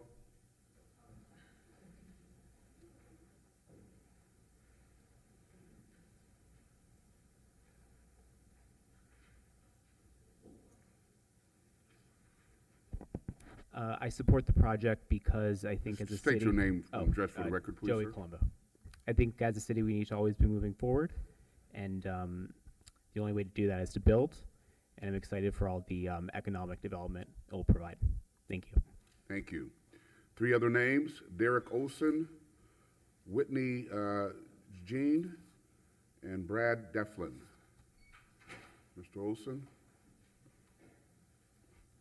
Hello, my name is Derek Olson, and I just really want to echo a lot of the other comments that development is so good for West Palm Beach. I personally want to speak from my relationship with Citizens on Patrol. It's kind of in a weird place right now, but we also have another thing called Fund West Palm Beach Police. I think that's what it's called. And that fund is really coming from all of these new developers that are coming, all these new tradespeople that are coming to our West Palm Beach, as well as the new constituents or new owners to these wonderful properties that all are giving to our community, as well as someone else mentioned, the great tax benefits, tax revenues that the city of West Palm Beach is getting. So thank you very much for your time. Appreciate it. Thank you. Whitney Jean? Good evening, Mr. Mayor, Commissioners. Whitney Jean for the record. I want to talk about my support for this project. As a resident, business owner, and community leader in the North End community, I believe that growth is enviable, and the CMUD extension incentives will defray the cost for some much-needed city improvements. So I support this project. I believe that improvements to the city's infrastructure are needed, and I continuously advocate for the quality of life for both the east and west side of the Dixie Highway corridor. That's important to our residents and our community. Additionally, former Commissioner Schoaf mentioned earlier about economic development in the community. This expansion will directly benefit our community from an economic standpoint. You know, as small business owners like myself and entrepreneurs have the opportunity to expand or establish their businesses right here in the community, that'll be creating jobs and making the city of West Palm Beach truly a place where our neighbors enjoy to live, work, and play. At first reading, I remember Commissioner Warren spoke about the work that's been going into creating processes and pathways for more development in the community. Change can be a bit uncomfortable. That's just the way it is. But I think that our community will be better off, and so I am in full support of this. Thank you very much. Brad Deflin?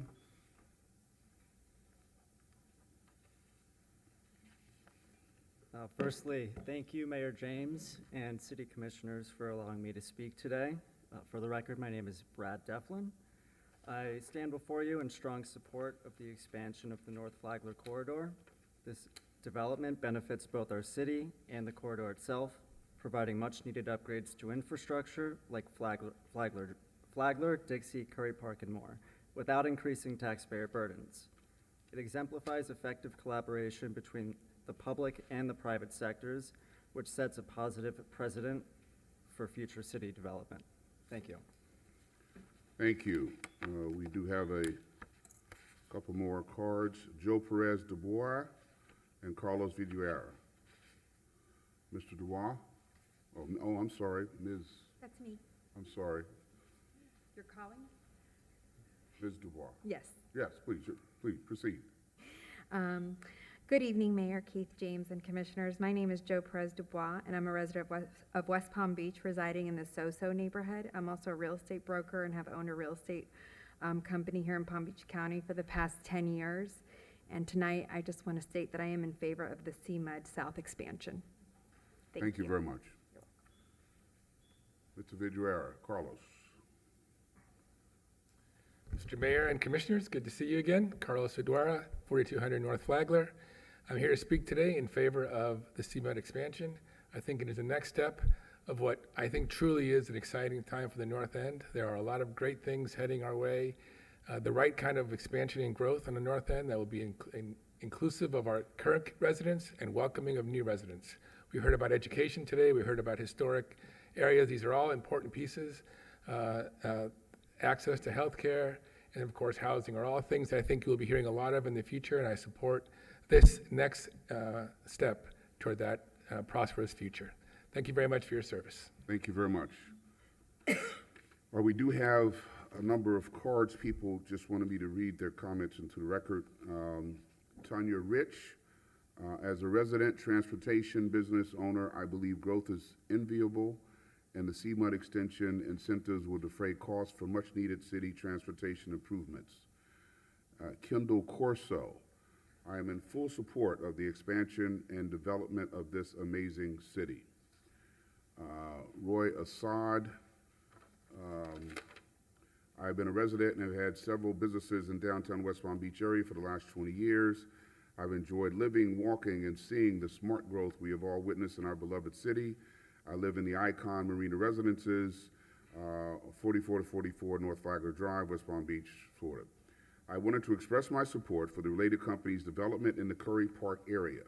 Of course, I would like the city commissioners to approve the plan submitted by the related group, especially because it will bring much-needed upgrades to Flagler Drive, Dixie Highway, and Curry Park, saving the taxpayer a lot of dollars. I'm always excited and supportive of projects that provide public and private dollars. I'm also in favor of the CMUD South expansion. Our city is ready. Okay, it's Mr. Assad, and that's all the cards I have. Do we have any cards on 9.2 or 9.3? Okay. Commissioners, any comments, questions on items 9.1 through 9.3? If not, I'll take a motion on each of them consecutively. Okay. Mayor, I move to approve ordinance number 5083-24, changing the future land use designation of 17.35 acres of the area generally bounded by the parcel south of Pine Street to the north, 14th Street to the south, North Flagler Drive to the east, and North Dixie Highway to the west, from a multifamily and commercial future land use designation to a mixed-use future land use designation. This motion is based on the application submitted, the staff report, factual testimony, the recommendation of the planning board, and the findings that the request complies with the provisions of Chapter 163 Florida statutes and the city's comprehensive plan. It's been moved. Is there a second? Second. Been moved and second. Discussion? Hearing none. Madam Clerk, can you read the ordinance, please? Ordinance number 5083-24, an ordinance of the City Commission of the City of West Palm Beach, Florida, amending the future land use map of the comprehensive plan of the City of West Palm Beach, Florida, by changing the future land use designation of the area generally bound by the parcels south of Pine Street to the north, 14th Street to the south, North Flagler Drive to the east, and North Dixie Highway to the west, consisting of 17.35 acres, from multifamily and commercial to mixed use, declaring the proposed amendment to the future land use map amendment to be consistent with all other elements of the comprehensive plan of the city, providing for an effective date and for other purposes. All those in favor of the motion say aye. Aye. Aye. All those opposed, like sign. Hearing no opposition, motion carries unanimously. Commissioner Ward. Round two. Mayor, I move to approve ordinance number 5084-24, rezoning certain parcels totaling 10.11 acres within the area generally bounded by the parcels south of Pine Street to the north, 14th Street to the south, North Flagler Drive to the east, and North Dixie Highway to the west, from professional office residential and general commercial into Curry Mixed Use District Core 1 Subdistrict and Curry Mixed Use District Transition Subdistrict. This motion is based upon the application submitted, the staff report, factual testimony, the recommendation of the planning board, along with the findings that the rezoning is consistent with the comprehensive plan and complies with the rezoning standards of section 94-32 of the city zoning and land development regulations. Been moved. Is there a second? Second. Been moved and seconded. Discussion? Hearing none. Madam Clerk, can you read the ordinance, please? Ordinance number 5084-24, an ordinance of the City Commission of the City of West Palm Beach, Florida, amending the zoning map of the City of West Palm Beach, Florida by rezoning certain parcels within the area generally bound by the parcels south of Pine Street to the north, 14th Street to the south, North Flagler Drive to the east, and North Dixie Highway to the west, consisting of 10.11 acres from professional office residential and general commercial to Curry Mixed Use District Core 1 Subdistrict and Curry Mixed Use District Transition Subdistrict, declaring this zoning map amendment to be consistent with the comprehensive plan of the city, providing a conflicts clause, providing for an effective date, and for other purposes. All those in favor of the motion say aye. Aye. All those opposed, like sign. Hearing no opposition, motion carries unanimously. Commissioner Ward. Mayor, I move to approve ordinance number 5085-24, amending the text of Chapter 94 Zoning and Land Development Regulations, Article 7 Special Districts, Section 94-215, Curry Mixed Use District of the city's Code of Ordinances to expand the boundaries of the Curry Mixed Use District and to provide for additional building height incentives within the district. Thank you. It's been moved. Is there a second? Second.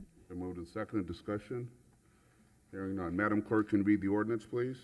Ordinance number 5085-24, an ordinance of the City Commission of the City of West Palm Beach, Florida, amending the Code of Ordinances of the City of West Palm Beach, Florida at Chapter 94, Zoning and Land Development Regulations, Article 7, Special Districts, Section 94-215, Curry Mixed Use District, to expand the boundaries and to provide for additional building height incentives within the Curry Mixed Use District, declaring this amendment to be consistent with the comprehensive plan of the city, providing a conflicts clause, a codification clause, and a severability clause, providing an effective date, and for other purposes. All those in favor of the motion say aye. Aye. All those opposed, like sign. Hearing no opposition, motion carries unanimously. Thank you. Item 9.4, public hearing and first reading of ordinance number 5090-24, adopting the City of West Palm Beach amendments to the Florida Building Code 8th edition, 2023, Chapter 1, Administration. Mr. Brown. Thank you, Mayor James, City Commission. For the record, my name is Robert Brown, building official for the City of West Palm Beach.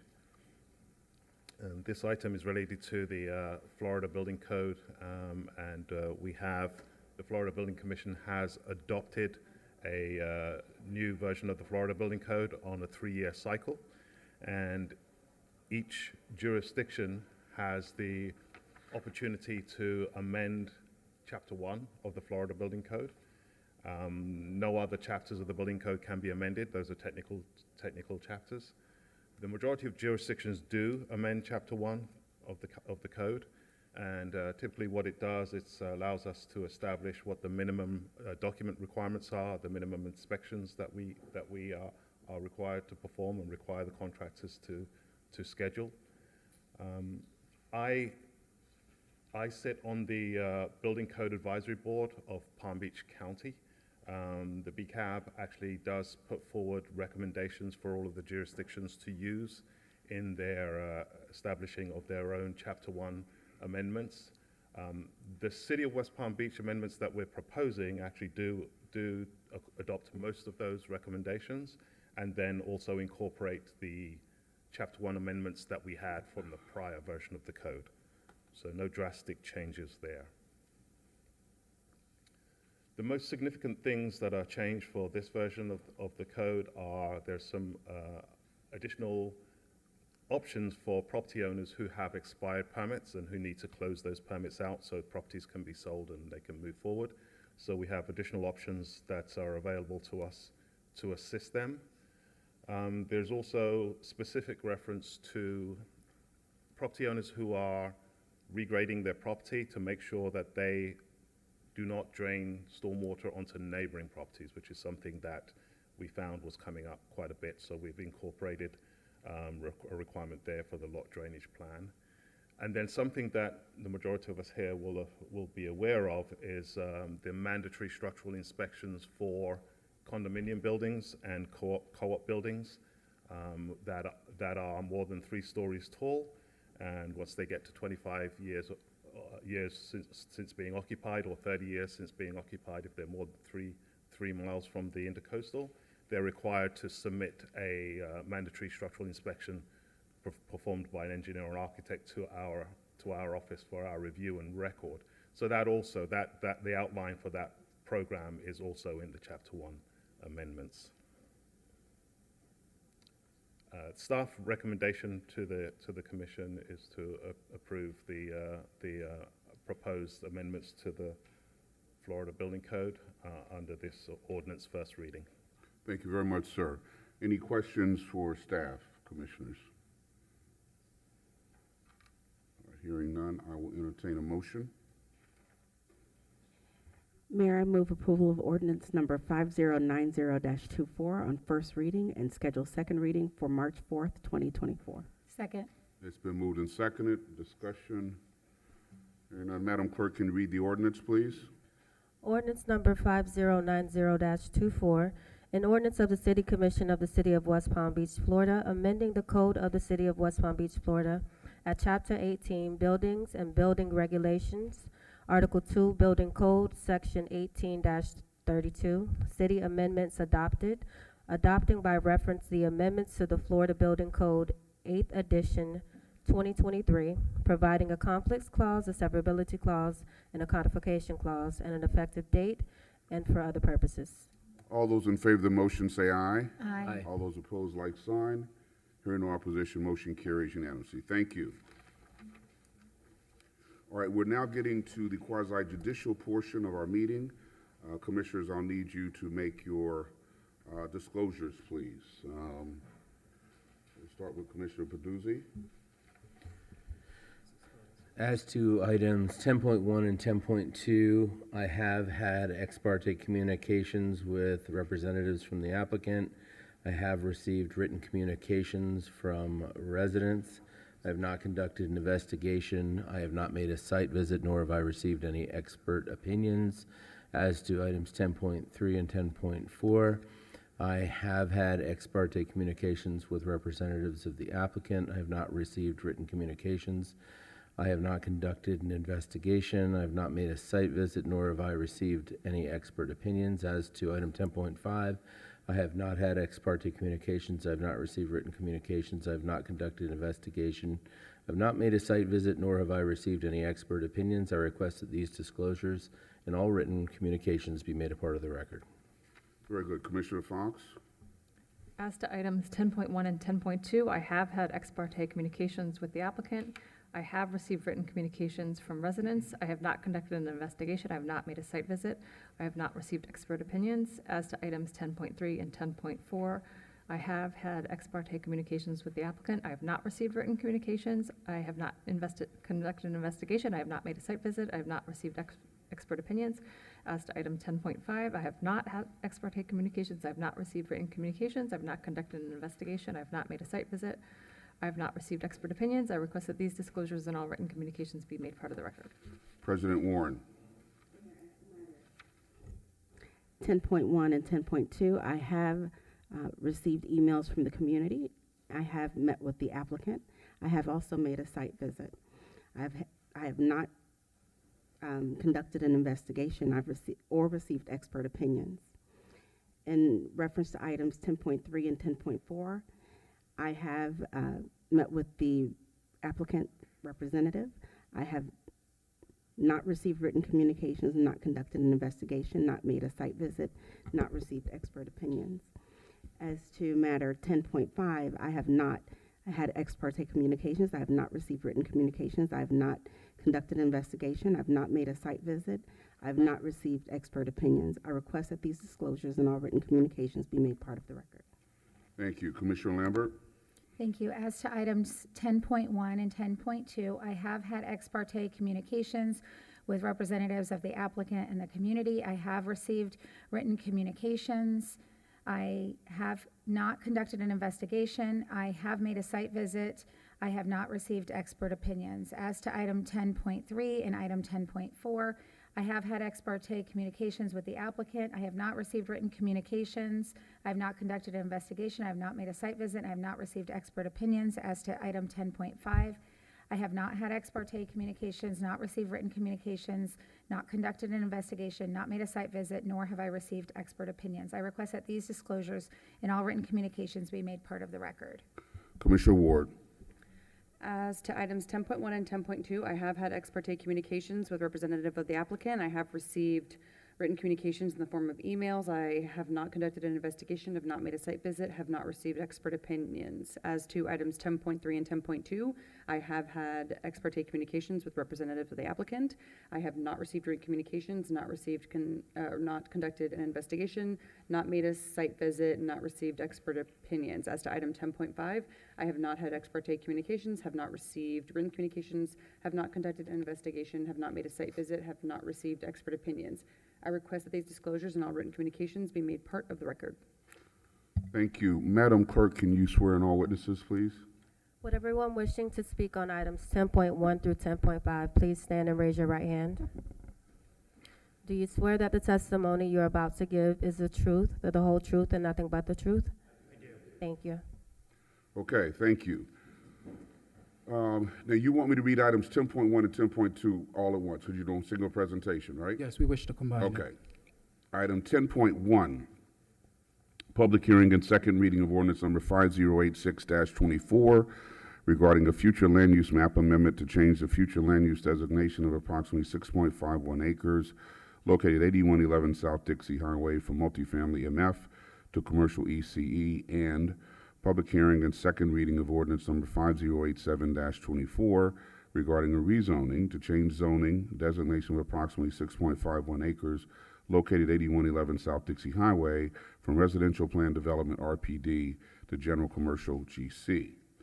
Item 10.2, resolution number 37-24, a special site plan review request by Tyler Woolsey of Urban Design Studio on behalf of Woodfield Flagler Venture LLC for the construction of a mixed-use development with 358 multifamily residential units, which includes a portion of workforce residential units pursuant to resolution number 306-22 to be located at 8111 South Dixie Highway, and requesting waivers and variances from the city's zoning and land development regulations.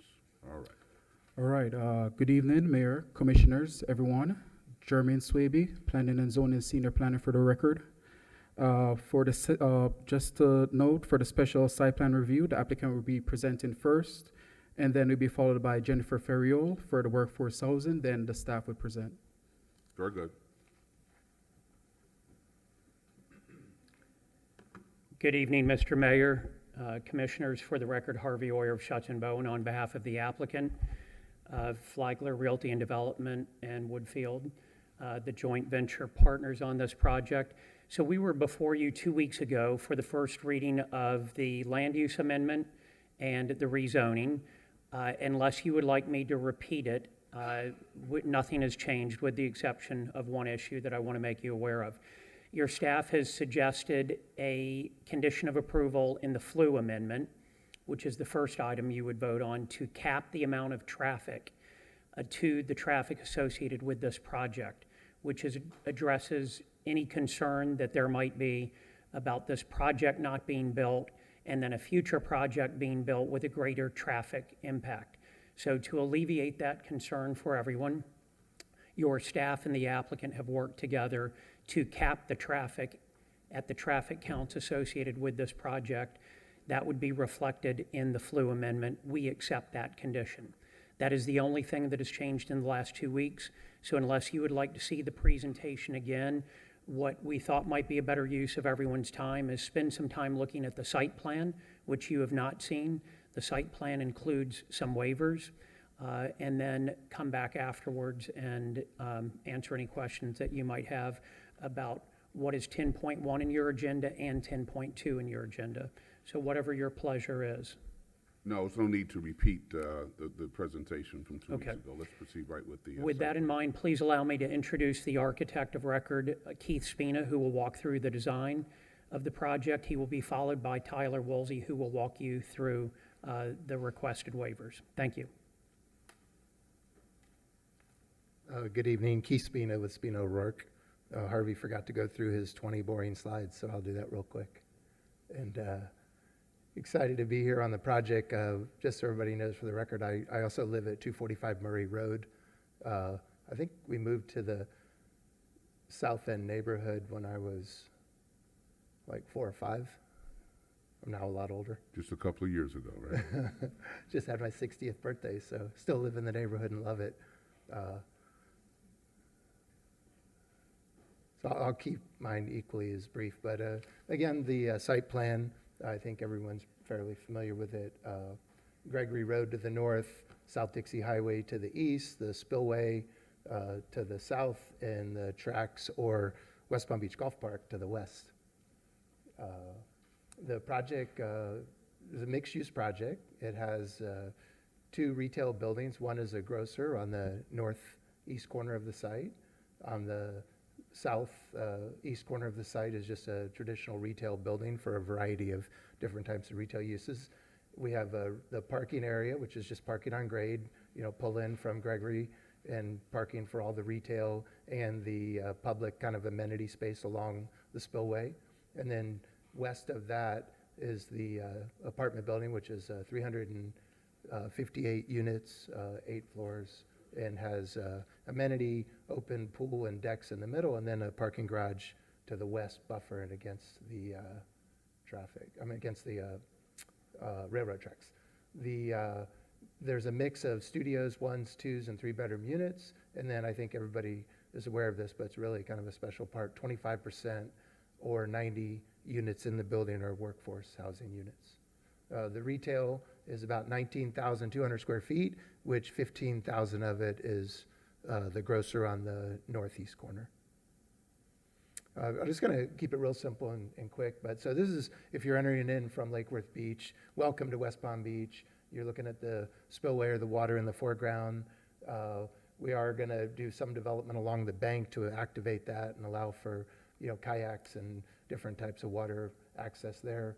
But we'll have the welcome to West Palm Beach sign. Of course, we're going to work with the city, with Art and Public Places, and some other things that we think would be really exciting to activate the new entrance to our beautiful city. You see that this is the southern retail building with a very activated public terrace, courtyard, patio along the spillway, and then that proceeds all the way kind of along the south property line, but all the way to the west. Again, pretty activated space. You do start to see the apartment building in the background, but we'll get to that. And then this is just from the other corner. So now you're approaching the property from the north, heading south on Dixie, and that's the corner of Gregory and Dixie. This is the corner of the grocery. And we have, there's a lot of good examples of what I'd call four-sided architecture in West Palm Beach, where although this is kind of the back corner of the grocer, we want to make it feel like the front of a building. We have introduced a lot of great public pedestrian, bike, skateboards, access along both sides of the building. And then, of course, really lushly landscaped. You can start to see, again, the apartment, which is, several hundred feet off the Dixie corridor, but it's in the background. Now we've moved further west on Gregory, and so this is the entrance. If you want to go down and meet a friend and have coffee with your dog along the spillway, or whether you want to go to the retail or whether you want to go to the grocery, this is the entrance that you would pull in off of Gregory Place. And then this is moving a little bit further west, so that's still the same entrance into the retail, but you start to see the corner of the apartment, and the entrance into the apartment is farther west on Gregory. So if you pull in to the retail area, you don't have vehicular access to get into the apartment, but they're all part of the same, property. Couple of quick images of the retail itself. This is a great area. So now we're standing at the kind of the Dixie corridor, looking west between the grocer and the retail building. And again, we envision a lot of opportunity to activate pedestrian and gathering spaces for the community. This is along the south border, so there will be, and again, very flexible and creative relative to the types of events that could take place along the waterfront. But this is a big open green space and community space that, you know, everybody would be able to use, whether you're visiting the retail or whether you're a resident and you live at the apartment building.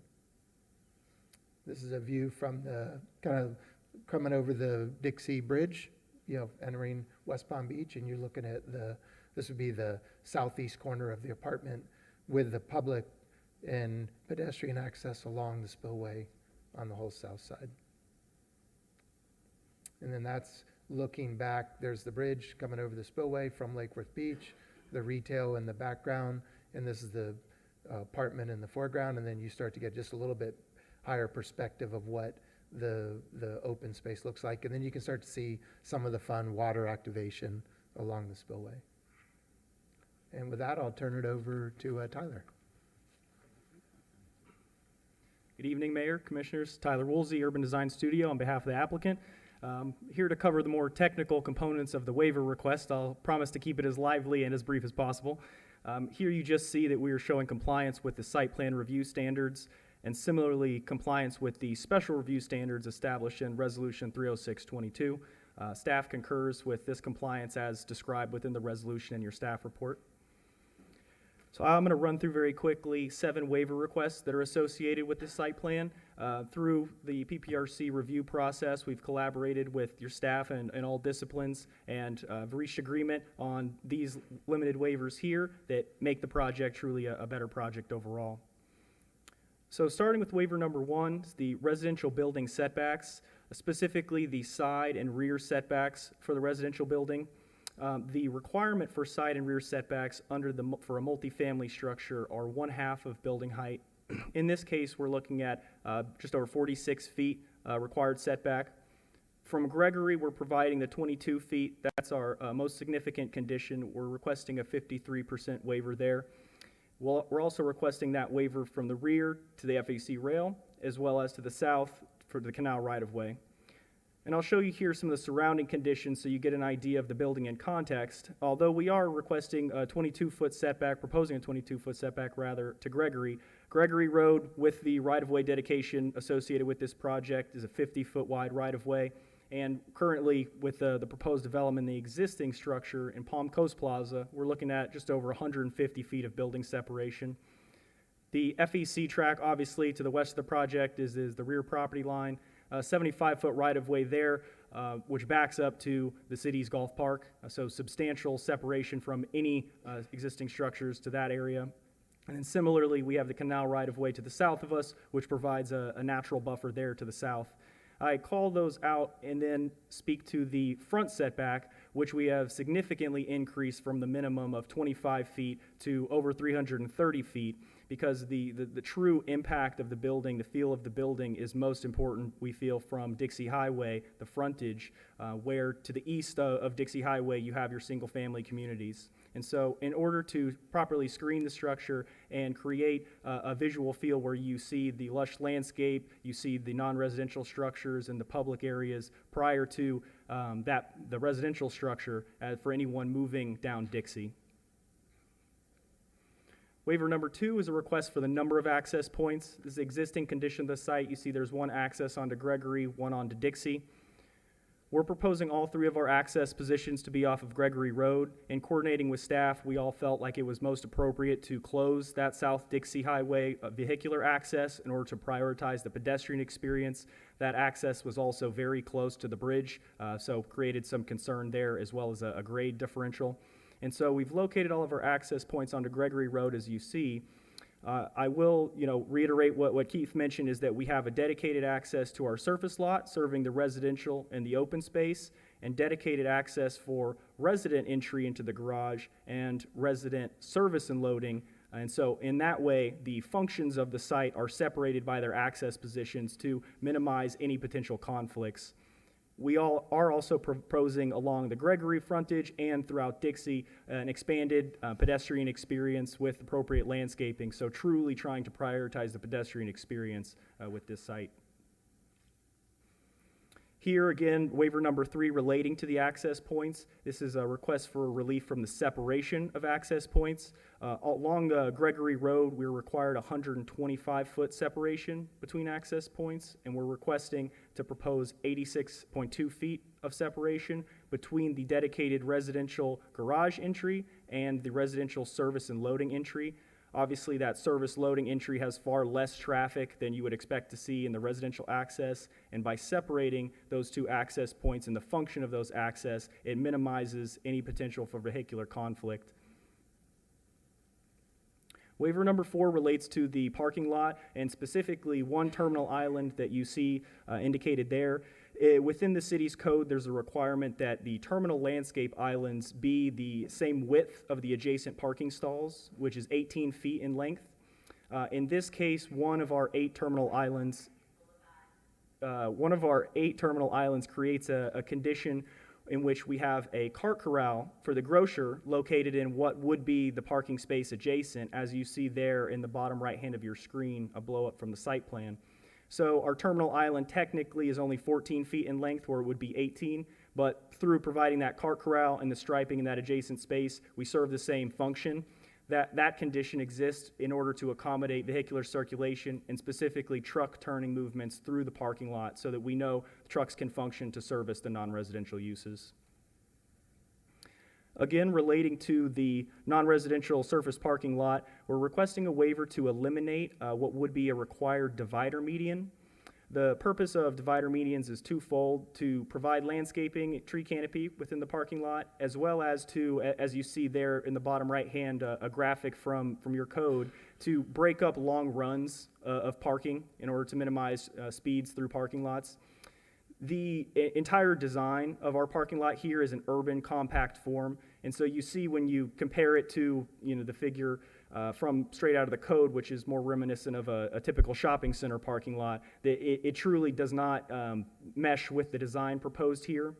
And so if we were to provide a divider median, that would look like expanding this parking lot and losing the activated open space that we're providing in the site. And so in order to provide the tree canopy, you'll see we have substantial landscaping throughout the perimeter as well as within our terminal islands in order to provide that landscaping and tree canopy within the lot, and we're requesting this waiver to exclude that divider median. A couple more for you. Waiver number 6 is multifamily landscaping. The way that the city's landscape planting requirements works is it's additive, and that you have to satisfy your buffer plantings, then your open space plantings, then your parking lot plantings, and then your foundation plantings. The foundation planting requirement for multifamily is 1 tree per unit. And so with all of those other requirements and the 1 tree per unit, we're looking at a proposed reduction of 98 trees total on the site. Now, I will say, right now we have 21 trees out on site, mix of sable palms, mahogany, a live oak, and a black olive. Of those 21 trees, all 21 will be relocated on site or preserved in place, and ultimately we'll have more than 430 trees on the property. So while we are requesting a reduction of 98 trees specific to the multifamily foundation planting requirement, we will be significantly increasing the number of trees on the property. I also call attention to the code minimum requirements for open space and landscaped area. The code requires 40% open space. The site plan provides 66.9%. The code requires a minimum 15% of that open space area to be landscaped. We're providing just over 30% of that area as landscaped open space. And finally, our last waiver is for multifamily residential parking. We are proposing, by the nature of this urban compact form and the inclusion of workforce housing, a slight reduction of 14 spaces from the residential parking requirement. That's a 2.3% reduction from the residential requirement. However, I will note that the overall project, when you total the parking for the residential and non-residential, we're actually providing 49 spaces over the code minimum. And obviously, with the dedication to activated public open space here, we are expecting that some folks may come to the site for the use of this open space, maybe separate from the actual uses proposed. So we are accounting for that in that additional traffic, but requesting the waiver specific to the residential. And I show you here the waiver standards. Your staff agrees that we comply with all the applicable standards for the waivers. And with that, I'll turn it back over to Mr. Oyer. Thank you, Tyler. We obviously have a lot of speakers here in support, as we did 2 weeks ago, in an effort to use your time wisely. Obviously, if they would like to speak, they're welcome to, but I don't think there's any opposition to this. So if you would like us to request that our speakers keep it brief, you know who they are. Many of them spoke last time. So in economizing your time, if you would like us to do that, we're delighted to do it. Otherwise, they're all prepared to speak in favor. Yeah, that would be a nice thing to do, is see if you can make that request of them. Okay. It's you asking. I'm just so. But before we get to speakers, I certainly want to see if commissioners have any questions for the applicant, and also before staff talks to us about their position on the waiver. So, any questions for the applicant, Commissioner Lambert? Thank you so much for the continued conversation and presentation on this project. There have been a lot of discussions and questions regarding traffic related to this site, and specifically as it relates to the change in the increased number of housing units. Can you please talk about the study that you all did, what you found, and any increased traffic or what we can expect on this site?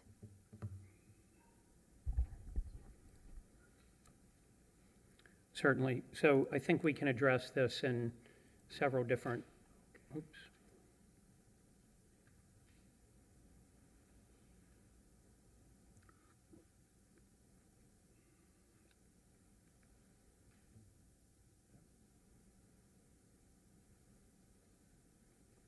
Thank you. Sorry, I'm operating with one arm tonight, so Tyler's helping me. So the original proposal that was approved by you in the ITN process is on the screen now. The development program, there was 210 dwelling units in the multifamily building, combined with 35,000 square feet of commercial. That had a trip generation of 2,700 daily trips and 249 PM peak trips. The project that is before you today, which is more dwelling units but far less commercial square footage, reduces the average daily trips from 2,700 trips a day to 2,300 trips, so a reduction of 400 trips per day in and out of the project. Additionally, the PM peak hour trips are reduced from 249 to 210. So there is a reduction in both of those, which is very intuitive, of course, because commercial use is a much higher trip generator than residential use. Residential use is a few trips a day per unit. So even with the increase in dwelling units, which yielded a lot more workforce housing for the community, it was actually a fairly significant net reduction in average daily trips and PM peak trips. By percentage, you can see that at the bottom of the screen. 13% daily reduction of the average daily trips, the ADTs, and a 15% reduction in the PM peak trips. So that's the difference between what was originally approved and what's being proposed today. Additionally, at the outset of the discussion, in response to an issue that was brought up 2 weeks ago, what if you were to recomp plan this property to commercial east, but this developer never build? Now you've given it much more development capacity. Well, you have several guardrails on that. Number one, as you well know, you negotiated a very favorable deal to the taxpayer. That is, they don't get title to the property until they deliver exactly what you are hearing and hopefully approving tonight. Should they not deliver this project, they never receive fee title to it. So the city and the taxpayer would never, ever be at risk of that occurring. But just to provide an additional guardrail around it, your staff wisely suggested a condition of approval in the FLU amendment to limit the traffic not to what is permissible under commercial east in general, but what this project is proposed to generate. That would then be a condition in your future land use map that governs this property in perpetuity. So there is absolutely no chance of that ever occurring. Does that answer your question, Commissioner? It does. Mayor, may I follow up? Yes. Thank you so much. So I just want to summarize what I think I heard you say is that there was an original plan that included larger square footage of commercial space, 35,000 square feet, but fewer residential apartments, and that plan that seemed, to have resounding support actually had a higher daily trips and peak hour trips. With the updated plan that includes more housing units, but a smaller square foot of commercial space and larger amount of workforce housing, actually has a lower amount of daily trips and peak hour trips. Yes, ma'am. So that is a win-win-win, because the community is getting a grocer, which is one of the elements they wanted. We are all getting many more workforce housing units, and there will be less traffic. So no matter how you slice this up, we all come out ahead. Thank you. Any other questions of the applicant before we turn to staff? Commissioner Peduzzi? Is that a? You sure? Quick one. Oh, no, take your time. I just want to make sure you had one. Could you remind me of the size of the apartments? How many bedrooms? How many, is there a diversity? The unit mix? Yeah. Let me get one of the design folks up. Commissioner Tyler Woolsey on behalf of the applicant. There is a mix of studios, 1, 2s, and 3s. We're looking at 60 studio units, 168 one-bedroom units, 100 two-bedroom units, and 30 three-bedroom units. Okay, the reason I asked that, thank you for that, is that it was brought up by one of the neighborhood groups. They were concerned about the overburdening our public schools. And it would seem then if you've only have 30 three-bedrooms, so you'd be limiting the number of larger families that may be there with school-aged children. And it looks like the majority then would be, the studio in one bedroom. Which would also, I would think, would limit that burden on the local public schools in that area.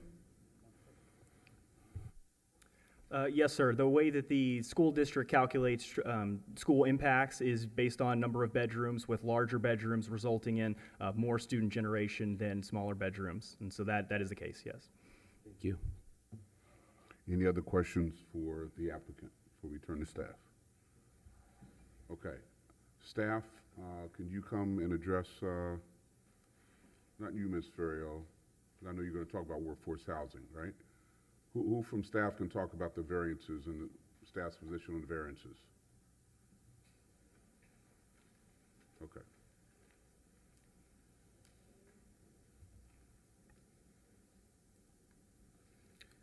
Yes, good day. I think, good. Okay, thank you.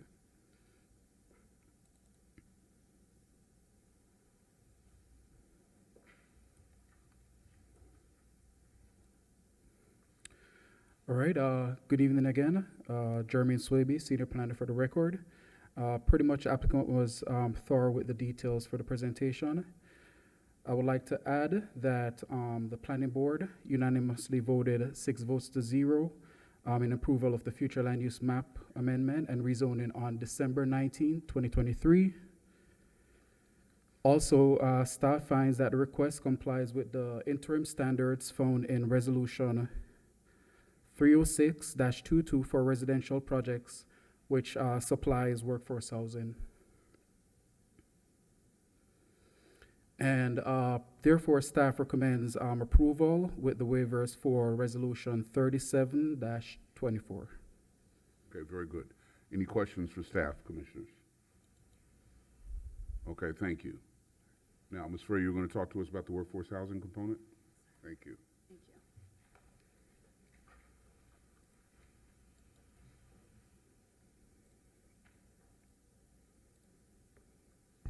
Thank you, Mayor, and good evening, Mayor, Commissioners, members of the public. Jennifer Ferriel, Housing and Community Development Director, and I just want to briefly just touch on the affordable and workforce housing goals of the city and how the proposed project and other projects that have been approved under Resolution 30602 have supported those goals.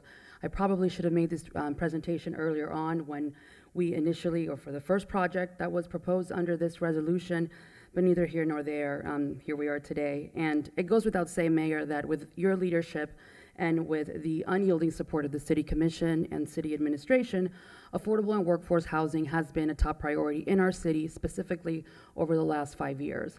And it started, Mayor, with your 603 initiative, where you set a goal that we would have under construction or under development 600 units of affordable and or workforce housing in 3 years. This goal was indeed, it has been met and exceeded, and as of today, we have a total of 602 units that have either been developed or are currently under construction. And how we were able to do that, the city, I will say, have been a leader in our county and in the state, and also we've been ahead of the curve in terms of what we've been doing to incentivize the creation of those units. And we've done that through a variety of different incentives, including density bonuses. We have provided loans through the Community Redevelopment Agency, utilizing the city's local housing trust fund. We've also utilized some TIF incentives. We've done an array of other incentives, including fee reductions, waivers of development fees. We've made available city-owned property for the development of housing. So there's been quite a lot of different ways in which we have been able to attract this type of development into our city. And another tool, luckily for us, that the state, that was presented to us at the state level, was under House Bill 1339, also known as HB 1339, where the state legislature in 2020 amended their workforce housing section of the state statutes to allow for greater flexibility to expedite and facilitate the production of affordable and workforce housing units. This particular item was presented to this governing body at a Mayor Commission work session on October 24th of 2022, in which then staff was provided with direction to provide regulations to how that would apply to at the city, within our city. And as a result of that, on December 12th, 2022, the City Commission adopted Resolution 30622. And in essence, the resolution essentially did provide what HB 1339 allowed for. Again, some affordable and workforce housing developments. It provided standards for special site plan review processes, and it provided special waivers and additional density and or building capacity in specific locations and or zoning districts. And in return, in essence, at least half of the increased density provided by the developers had to be set aside at affordable or workforce housing levels under 100% of the area median income or less, and the units had to remain affordable for no less than 20 years. And I am proud to announce that as a result of this policy initiative that was supported by this governing body, we were able to receive 5 projects over a very short period of time, and that has resulted in an additional 339 units that may be added to our affordable and workforce housing stock. And I will say some of those projects are still pending approval, one of them being 8111 South Dixie, and the project at 5051 Foreign Place, which will also be presented tonight. So Mayor, that gives you, in less than 5 years, around 941 units of affordable and workforce housing that have either potentially will be approved or under construction or have been completed. And I will tell you that that is unheard of in our county, and that we are the first, if not the only municipality to achieve these numbers and these goals. Not to appear unappreciative, can we get 59 more, make it an even 1,000 by the end of this year? Mayor, I believe we already do. Pretty please? Okay. I think it's safe to say that we have them. They're not included in this count because they're still in the development stages, but I think we're gonna get there. Ms. Ferrier, let's not overcommit. That was my boss. She will keep me humble, that's for sure. Okay. And with that, I just want to touch on one final point, is that we often, at the county level, their workforce housing limits are established at 140% of the area median income.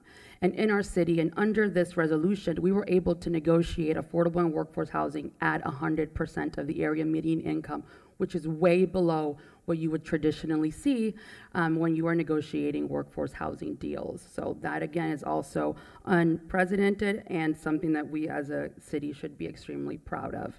And that concludes my presentation. I'm happy to take any questions at this time. Thank you. Before you go too far away from that, commissioners, you all should be commended for supporting the recommendations of staff. She kind of slipped it in, but I want you to repeat what you said.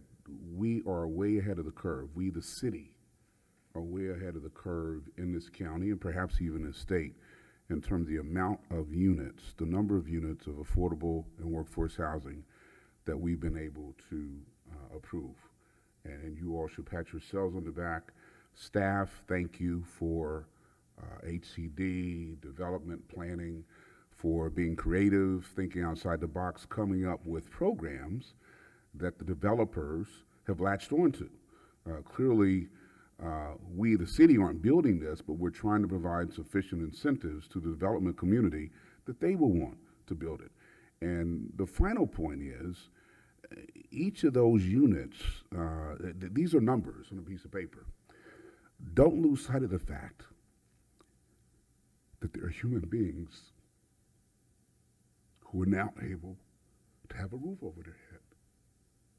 And, you know, a lot of times when we sit up here, we get caught up with the numbers, but these are families that we're providing for. And so thanks to everyone involved for getting us to this point.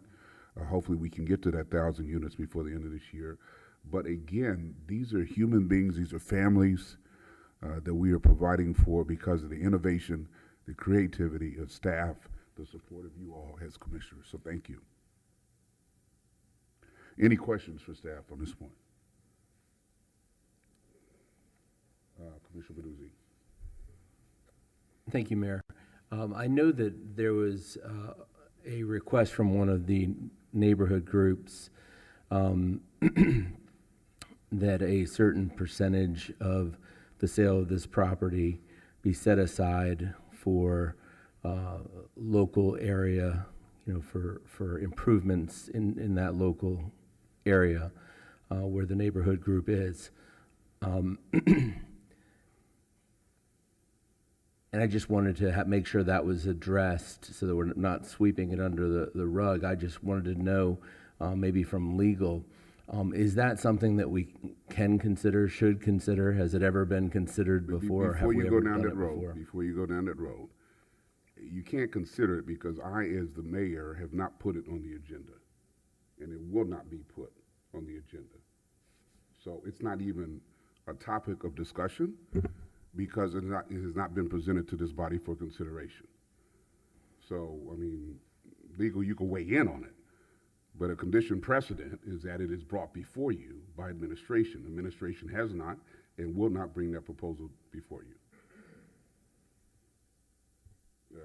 City Attorney, you're willing to weigh in on that if you want, as to the legality of a hypothetical position, because that position has not and will not be brought before this body.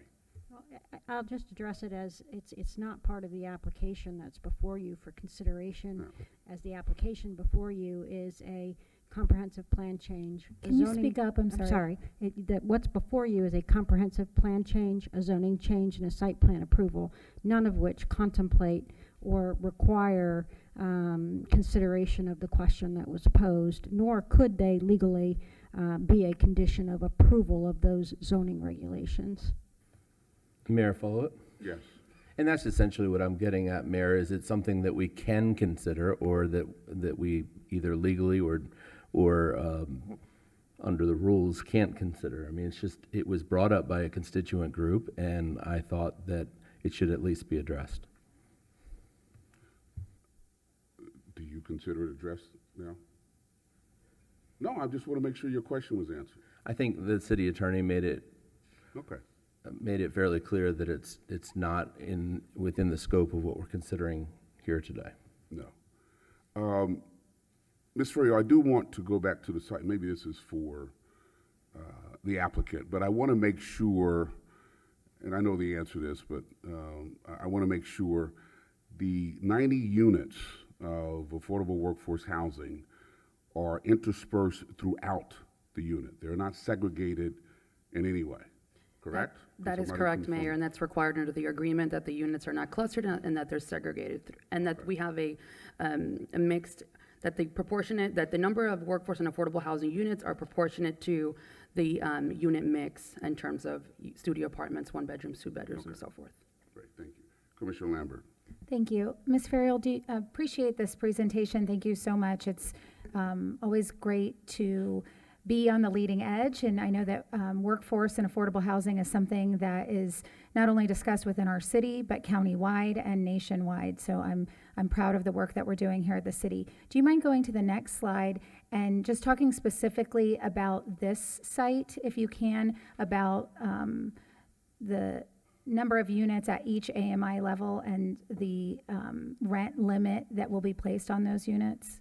Yes, ma'am. So for the project, it's 25% of the overall, of all of the units have to be at affordable and workforce housing levels under 100% of the AMI.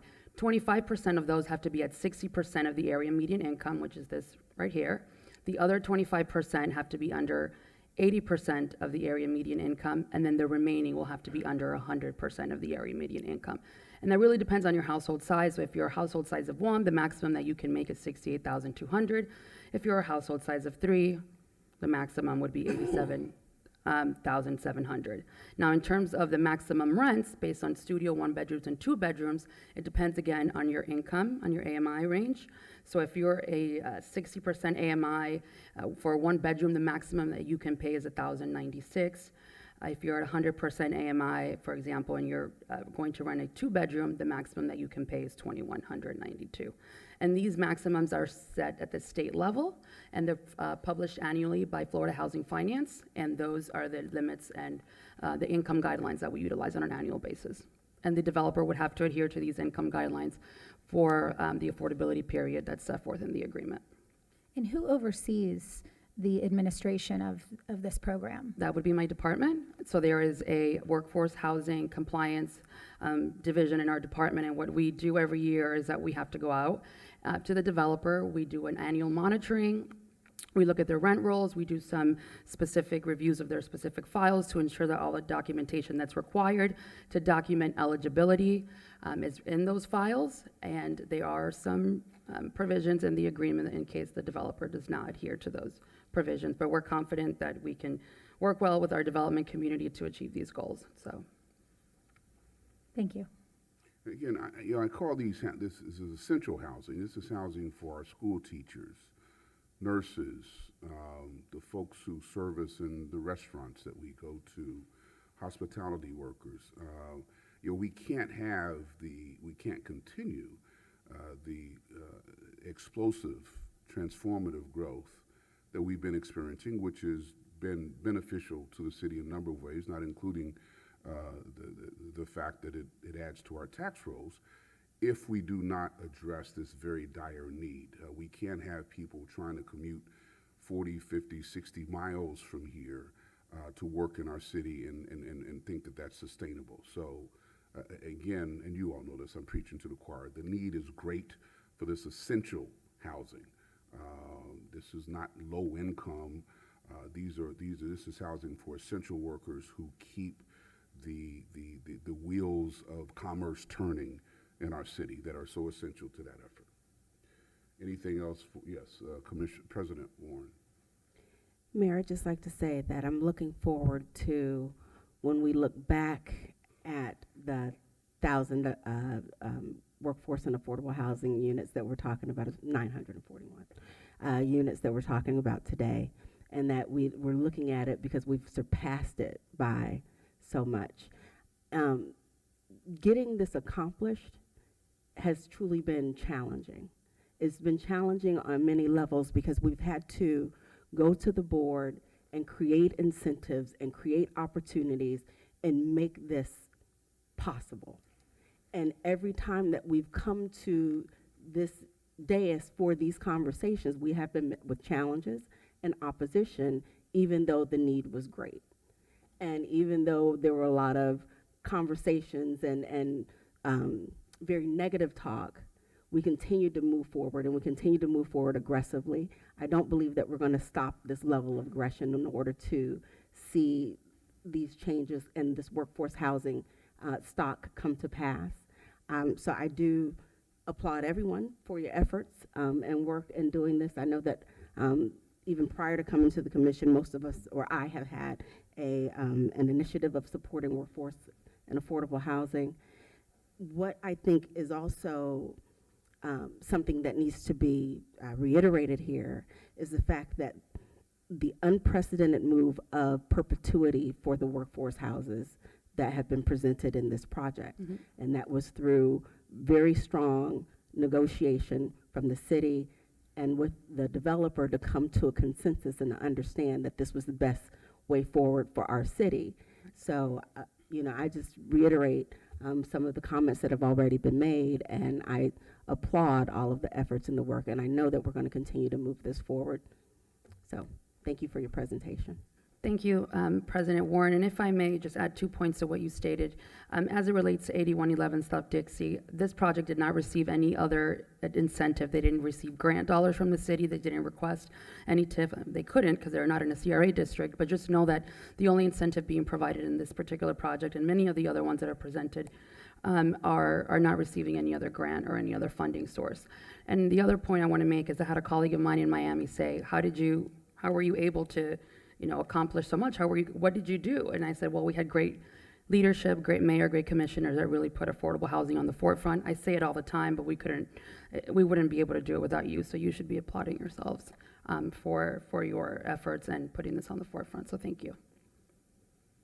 Absolutely. I mean, commissioners, you stood strong in the face of opposition. Workforce housing is not a popular attribute to present to any neighborhood. And so when it is proposed for a particular neighborhood, inevitably there will be folks who come out in opposition because of the NIMBY attitude, but you all have stood strong without any exception to the proposals that have come before us, and hence we're looking at the numbers that we're looking at. And yes, there are other municipalities, even in this county, even in this state, that are wondering how is West Palm Beach doing this. So it's a team effort, and thank you all. Commissioner Lambert. Thank you, Mayor. I do want to follow up on another line of questioning from earlier, not related to workforce housing, but if there is a need to mitigate any off-site impacts that are identified at a later time in the surrounding area, wondering if we could talk about how either these proceeds or other city funds could be used to mitigate those impacts, maybe similar to what we do around the city for other projects. What's the question? How can we use either these funds or other city funds to mitigate impacts of a project like this project, or other city projects? And just maybe the city administrator can just talk about the budgeting process and how we utilize funds to do that.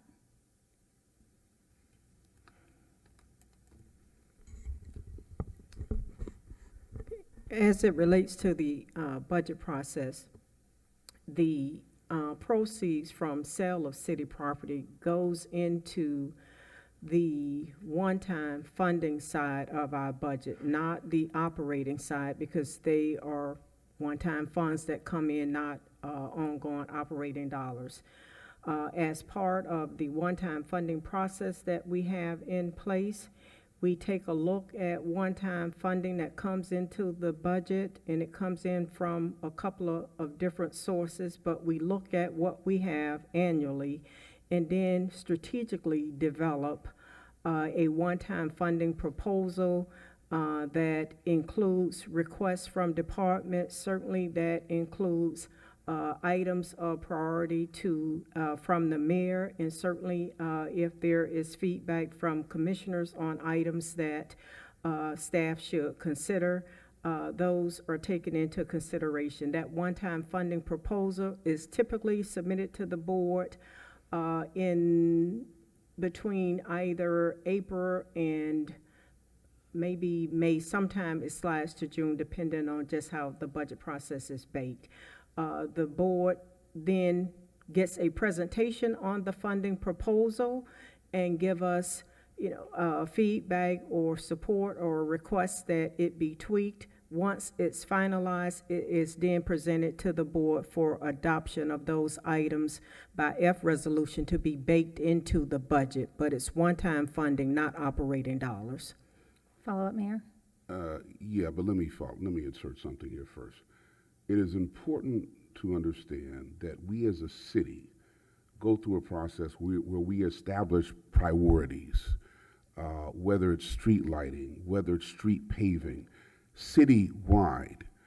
We generally, and I don't want to get to a point where we're compartmentalizing our city. Since we've given so much of this district, we got to give so much of that district. We are a single city, and as city leaders, we need to base our decisions, the allocation of resources, base those decisions upon data and those areas which are neediest of whatever the issue is, street paving, street lighting, et cetera. Based upon data, that's where we will direct our resources. Even if you look at public safety and law enforcement, it's not the squeaky wheel that gets the grease. Not in this. We try to base these decisions of allocation of resources in the city based upon data, and wherever the greatest need is based upon that data, that's what we will try to do to allocate the resources. Yes, you may follow up. Thank you, Mayor. No, you really clarified what I was going to ask, and just reiterate is that what I have seen over my 6 years on this dais working with administration on the budget is, and I wanted just to confirm this, is that when there are needs, no matter where in our city, that we have those conversations. And so should we have those needs based on this project, we would be able to have that conversation with our budget and talk about how and when we can fund those needs. And frankly, I think it's disgraceful for a particular neighborhood group to try to hijack or dictate to the city how the proceeds that are going to be of this particular deal are going to be used. It's a shame, and I'll say that publicly, and I'll say it privately, but that's not the way we run this city, and we're not going to run it this way under my watch. Okay, any other questions for staff? Any other questions for the applicant? We have a number of cards here. Mr. Oyer, did you have your conversation with your people by any chance? Because I got a lot of cards here, and I'm happy to call out Just names. an encouragement. Okay, all right. But obviously, if they have something they want to say, I do want to thank staff. This has been a long but pleasant and smooth journey with all of your staff to get to what is a beautiful public-private partnership that will set the standard, I believe, for other public-private partnerships in the future. So I want to publicly, on behalf of my client team and professional team, thank all of the staff that have worked so hard on this over the past couple of years. Well, I can't wait for the ribbon cutting. Okay, we have a number of cards. I'm going to call out about 4 names. If you all can start making your way toward the podium. Donald Burgess, Rex Kirby, Steve Sylvester, Carl Watson.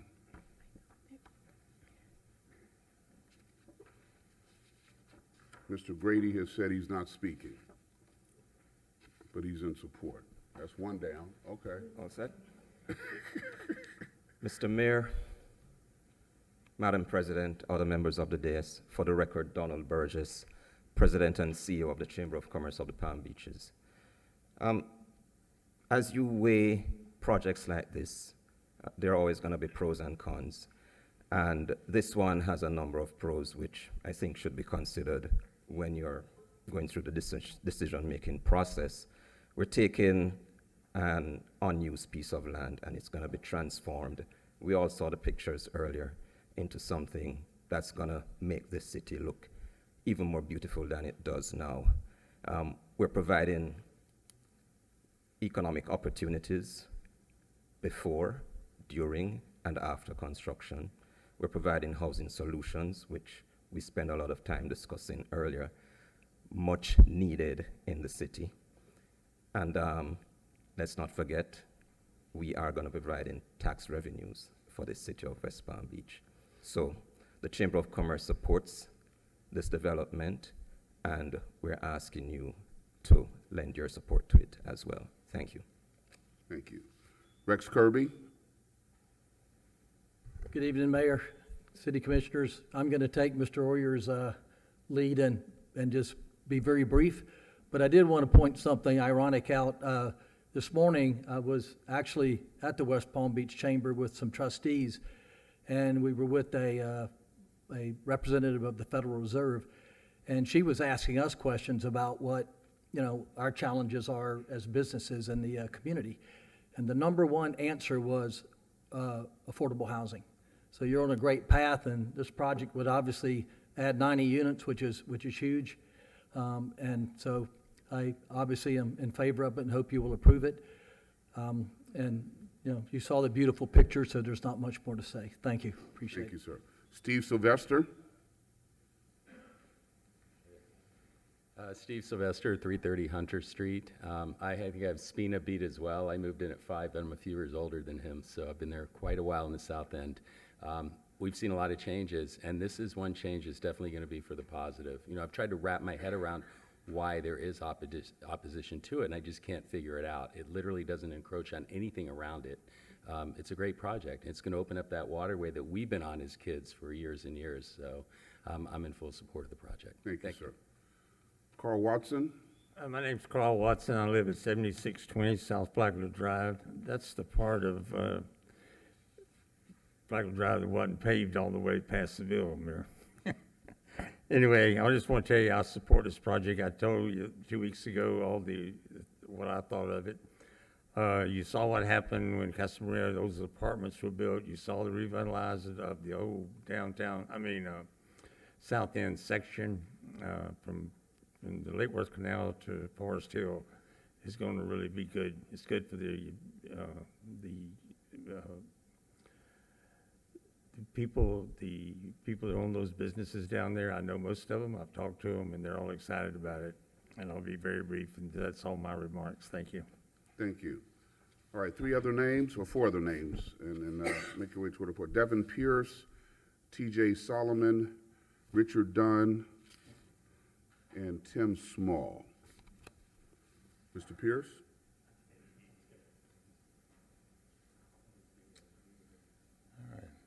Good evening, Mayor, Commissioners, City staff.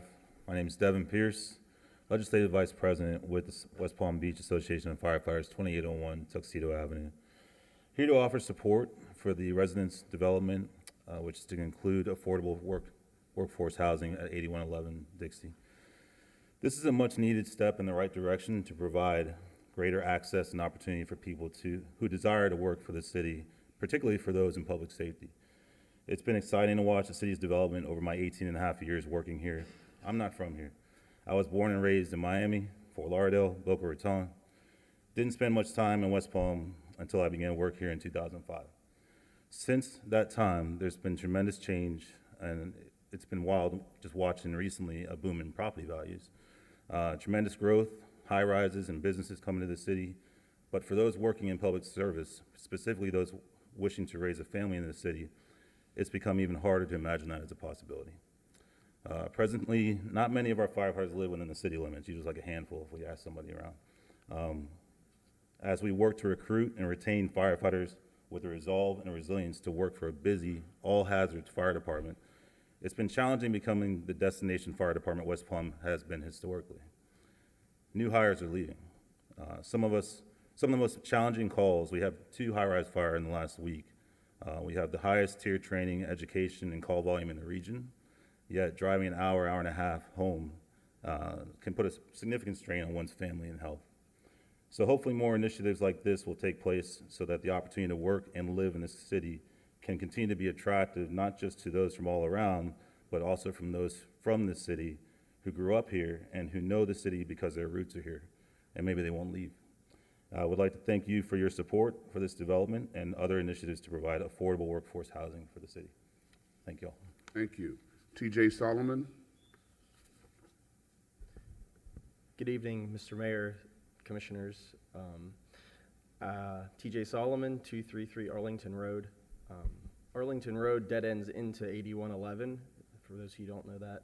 And I think the vacant lot that's there now, obviously, is not good for the city. Everything they're proposing is great. The residential, the commercial, I'll make this pretty quick. The only other thing I'd like to add is the development group. I have the pleasure of knowing Mr. Koenig and Brad Koenig for about 20 years, and I think it's really important that we chose a group who live in the community, whose interests are there to better the community and have the city and the community's best interest at heart. So I think that's an important part that I don't know if anybody mentioned. But I'm obviously in support, and thank you guys for your time. Thank you. Richard Dunn. Thank you, Mayor James, members of the commission, fellow citizens. I've prepared a written document and I've submitted that to your clerk. I'm not going to review it here, but I do want to express my support in recognizing that there are several very positive aspects of this development. I was a city planner in another state for 33 years, retired, came to Florida, and lucky enough to live in this city. Thank you for the work you're doing. Thank you, sir. Tim Small. Good evening, everyone. Timothy Small, 350 Winter Street. Also, I want to add, I haven't in the past when I make comments, but I'm a former CENA board member and currently a CENA paid member. And I want to talk a little bit. I support the project, and I've pretty much come up every time and just said, I think it's a great idea. I like the redevelopment. And I still do. Workforce housing, all that stuff is great. But I think everyone said enough about that. With respect to the letter that you received from CENA, I want to just say this. I took the temperature. I get it wasn't well received. So I'd like to know, it would be great, and I understand you're going to address it if something comes up, but we are adding a significant number of vehicles to the road and pedestrians and traffic. And it's getting a little bit tight to get around in the south end. I've never disputed that. I don't at all think that that's justification to not begin the redevelopment of the south end, and I think everyone's done a fantastic job. And so with respect to the letter, which wasn't what we agreed on, by the way, in the meeting, so they claim to have 2,700 doors, 200 people showed up at an annual meeting, and they said that we voted to not support at a 60-40 ratio. It's close, but it was 57-43. That's the actual number. And so let's just say 200 people didn't like it. There's 2,500 other people, residences in CENA. And I'll point out that all of those 200 people lived east of Dixie. We have one paid member in CENA that lives west of Dixie, and she's sitting among you. There's still 2,500 people that were not opposed, that did not show up, that did not spread gossip on social media. So I want to say that it's a great project. I feel like it's going to go well tonight, but I just wanted to point out that difference. I think when you're a neighborhood association, that you need to represent your members fairly and not ask for things. I think it'd be a great idea. I'd love to say do it, but everyone's made it clear tonight that it's just not possible and it wasn't part of the original plan. So I want to thank you all for your time and thank you for letting me speak. Thank you very much. One of the card, Fritz Vandergriff. Hi, good evening. Fritz Vandergriff, 212 East Lakewood Road. Just wanted to share a few comments here tonight to express my support for the 8111 project. I think we need it as an anchor in the South End, and we're fortunate to have a developer who has roots in the city and who cares about the future growth. And the other comment I just want to make is just I do believe that some dollars should be earmarked for any unknown mitigation. How that's managed, whether it's through a public-private partnership committee, working through the process that Mrs. Johnson already explained. I do think there are going to be unknowns and unknown variables, and I do think I am in support of earmarking some dollars from the sale of the city land. So that is my, just to specifically reduce any risk to that area specifically. So those are my comments, but I am in support, and thank you for your time. Thank you very much. Okay, we have a couple of cards from people who did not want to speak, but they want their comments read. Lisa King, I am in support of this item. I've discussed the new project with coworkers, and they are excited to have an opportunity for more affordable apartments near our West Palm office. James Milloway, this lot has been vacant for 15 plus years. Build this project already with 3 exclamation points. Enough silly meetings, okay. Please disregard the letter from Cena in total. I love the smell of sawdust in the morning. Okay. That's James Milloway, if you all know him. Okay. That's all the cards. Commissioners, any further questions, comments? If not, okay, Commissioner Lambert. Thank you, Mayor. And I have really thought about this for a long time, so please bear with me, but this process has been a journey for nearly 12 years, and it's a priority that I have been focused on so that we can convert a vacant public property into a thriving mixed-use space for residents and for visitors to enjoy. And I believe that this project offers an example of how a city, a community, and a developer can work together to create plans and solutions together that help bring the opportunity for future and balance of the impacts and the character of the surrounding neighborhood and the residents. So I want to thank all of the residents who have been a part of this process from the beginning. From the beginning, when we started talking about what we wanted on this property, when we started the ITN and selection process, all the way through to this evening. Thank you for attending the many public meetings, the community meetings, the discussions that have been held for this project. We haven't always been in agreement, but I think that with your input that we received, it has made this plan better, and we've strengthened the process for how we move forward. I know that I personally have spent hours in those meetings, as have some of my colleagues, listening, learning, negotiating with the developer, working with city staff and administration to find out how we can create something that will work for everyone. To the mayor and to our staff, I want to thank you, to the administration. Through the city staff and city administrator, I've been working collectively to see what our city can do to think outside of the box on strategies for this project to expand the community benefits and ensure that we safeguard and possibly protect our investment to maximize every community benefit we can for our residents, not just in the South End, but for all our residents across West Palm Beach.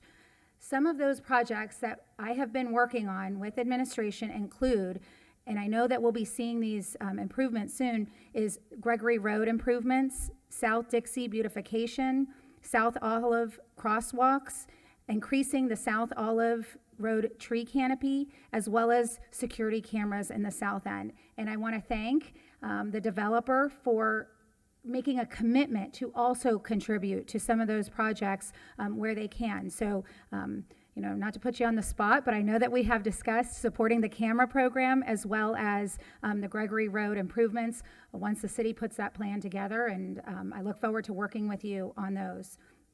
So in closing, I want to say that I hope we can see 8111 South Dixie as a new opportunity for us as how we move forward and work with the community on public land to ensure that it's done with collaboration, coordination, and communication.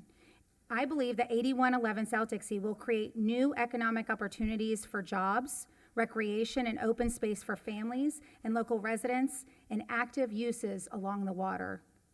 I'm seeing some head nodding, thank you. I am supporting this project tonight and want us to move forward without further delays so that we can create a much needed workforce housing, new community benefits, and a project that is the welcome gateway of opportunities for not only this district, but for our entire city. Thank you, Mayor. Commissioner, okay. No, go ahead and clap if you want to clap. Commissioner, would you like to make a motion? Thank you. I move to approve ordinance number 5086-24, a future land use map amendment to change the future land use designation of approximately 6.51 acres located at 8111 South Dixie Highway from multifamily to commercial east. This motion is based upon the factual testimony presented, the application submitted, the staff report, the recommendation of the planning board, and the findings that the request complies with the provisions of Chapter 163 Florida statutes and meets the new issue standard of future land use policy 1.1.5 of the city's comprehensive plan. It's been moved. Is there a second? Second. Been moved and seconded. Discussion? Hearing none. Madam Clerk, can you read the ordinance, please? Ordinance number 5086-24, an ordinance of the City Commission of the City of West Palm Beach, Florida, amending the future land use map of the comprehensive plan of the City of West Palm Beach, Florida, by changing the future land use designation of an approximately 6.51 acres parcel located at 8111 South Dixie Highway from multifamily MF to commercial east CE, declaring the proposed amendment to the future land use map to be consistent with all other elements of the comprehensive plan of the city, providing for an effective date and for other purposes. All those in favor of the motion say aye. Aye. All those opposed, like sign. Hearing no opposition, motion carries unanimously. Thank you. Commissioner Lambert?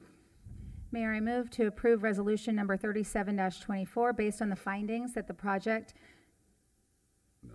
subject to the conditions set forth in the resolution, complies with the interim standards established by resolution number 306-22. Hold on, Commissioner, ordinance number 5087-24 first. Page 24. There's a second ordinance we got to pass. Oh, my apologies. I move to approve ordinance number 5087-24, a rezoning to change the zoning designation of approximately 6.51 acres located at 8111 South Dixie Highway from residential plan development to general commercial. This motion is based upon the application submitted, the staff report, factual testimony, the recommendation of the planning board, and the findings that the request complies with the comprehensive plan and the standards in section 94-32 of the city's zoning and land development regulations. It's been moved. Is there a second? Second. Been moved and seconded. Discussion? Hearing none. Madam Clerk, can you read the ordinance, please? Ordinance number 5087-24, an ordinance of the City Commission of the City of West Palm Beach, Florida, amending the zoning map of the City of West Palm Beach, Florida, by rezoning an approximately 6.51 acres parcel located at 8111 South Dixie Highway from residential plan development, RPD, to general commercial, GC, declaring this zoning map amendment to be consistent with the comprehensive plan of the city, revising the zoning map of the city accordingly, providing for an effective date and for other purposes. All those in favor of the motion say aye. Aye. All those opposed, like sign. Hearing no opposition, motion carries unanimously. Commissioner Lambert? Thank you, Mayor. I move to approve resolution number 37-24 based on the findings that the project, subject to the conditions set forth in the resolution, complies with the interim standards established by resolution number 306-22. It's been moved. Is there a second? Second. Been moved and seconded. Discussion? Mayor, I do have a question on discussion. Yes. I apologize. I didn't ask this earlier, but I would like it on the record. I don't know if this is staff or the developer wants to answer, but there has been comments made that there was no community outreach once the project changed from 200 to 350 units. I'm just wondering if you can clarify that. Yes, thank you, Commissioner. Following the change to the increased number of residential, we had multiple meetings directly with the SENA community, as well as multiple public hearings here before you and your planning board. Thank you. No further questions, Mayor. Okay. It's been moved and seconded. Any discussion? Hearing none. All those in favor of the motion say aye. Aye. All those opposed, like sign. Hearing no opposition, motion carries unanimously. Thank you. All right. On to item 10.3. And am I to do 10.3 and 10.4 together? Yes. All right. Yes, Mayor. 10.3. I'll give people a moment to exit quietly.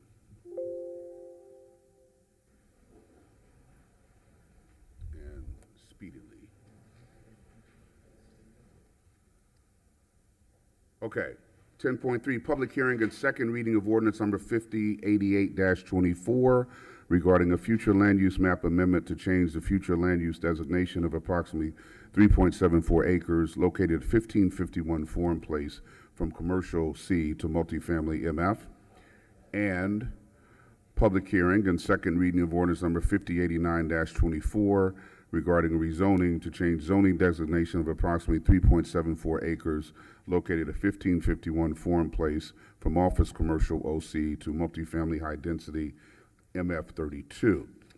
And I will also read 10.4 into the record. Resolution number 26-24, a special site plan review request by Matt Wojciechowski of Smith Nichols, sorry Matt if I mispronounced your name, on behalf of 1551 Forum Place LLC to allow for a multifamily residential development consisting of a total of 238 residential units, of which 60 are workforce units, and variance and waiver requests from the city zoning and land development regulations. Okay. Good evening, Mayor, Commissioners, everyone, and Volsi Planner for the record. This is for the second reading of the future land use and the rezoning. There are no changes since the first reading. Mayor, if I may request a vote prior to us moving forward to the special site plan review. Okay, so I should have considered them separately. I thought you wanted me to read them. Never mind. Okay, all right. So, any discussion, any questions of staff on item 10.3? Okay, hearing none, I will entertain a motion. Mayor, I move to approve ordinance number 5088-24, a future land use map amendment to change the future land use designation of approximately 3.74 acres located at 1551 Forum Place from commercial C to multifamily MF. This motion is based upon the factual testimony presented, the application submitted, the staff report, the recommendation of the planning board, and the findings that the request complies with the provisions of Chapter 163 Florida statutes meets the new issues standard of Florida Land Use Policy 1.1.5 of the city's comprehensive plan. Second. It's been moved and seconded. Discussion? Hearing none. Madam Clerk, can you read the ordinance, please? Ordinance number 5088-24, an ordinance of the City Commission of the City of West Palm Beach, Florida, amending the future land use map of the comprehensive plan of the City of West Palm Beach, Florida, by changing the future land use designation of one parcel located at 1551 Forum Place, consisting of approximately 3.74 acres from commercial C to multifamily MF, declaring the proposed amendment to the future land use map to be consistent with all other elements of the comprehensive plan of the city, providing for an effective date and for other purposes. All those in favor of the motion say aye. Aye. All those opposed, like sign. Hearing no opposition, motion carries unanimously. Thank you. Commissioner Fox? Mayor, I move to approve ordinance number 5089-24, a rezoning to change the zoning designation of approximately 3.74 acres located at 1551 Forum Place from office commercial OC to multi-family high-density MF 32. This motion is based upon the application submitted, the staff report, factual testimony, the recommendation of the planning board, and the findings that the request complies with the comprehensive plan and the standards in section 94-32 of the city zoning and land development regulations. It's been moved. Is there a second? Second. Been moved and seconded. Discussion? Hearing none. Madam Clerk, can you read the ordinance, please? Ordinance number 5089-24, an ordinance of the City Commission of the City of West Palm Beach, Florida, amending the zoning map of the City of West Palm Beach, Florida, by rezoning one parcel located at 1551 Forum Place consisting of approximately 3.74 acres from office commercial OC to multifamily high density MF-32, declaring this zoning map amendment to be consistent with the comprehensive plan of the city, revising the zoning map of the city accordingly, providing for an effective date and for other purposes. All those in favor of the motion say aye. Aye. All those opposed, like sign. Hearing no opposition, motion carries unanimously. Thank you. All right, I'm going to read 10.4 into the record again because I'm going to get Mr. Wojciechowski's name right. Resolution number 2624, a special site plan review request by Matt Wojciechowski, Smith Nichols, on behalf of 1551 Forum Place LLC, to allow for a multifamily residential development consisting of a total of 238 residential units, of which 60 are workforce units, and variance and waiver requests from the city's zoning and land development regulations. All right. Did I get your name better second time? Yes, thank you, Mayor. Thank you for having us. Matt Wojciechowski for the record. I always tell people it's like, where's your house key? So if you can remember that sort of. Staff, y'all should have told me You that. could possibly forget it then. Where's your house key? So, Okay. Matt Wojciechowski, Oshman Nichols here, applicant for the agent, 15514 in place. So I've got about 60 slides for you. No, I've got 15 Is that slides how for many? you. I'm going to go quick. 16. I'm going to go very quickly, I promise. I already hit some of these on the last presentation. So I've got a few slides to answer some of the questions that were presented, and obviously I'm happy to answer any that do arise. So again, I have my development team with me here tonight if you have any questions on the specifics.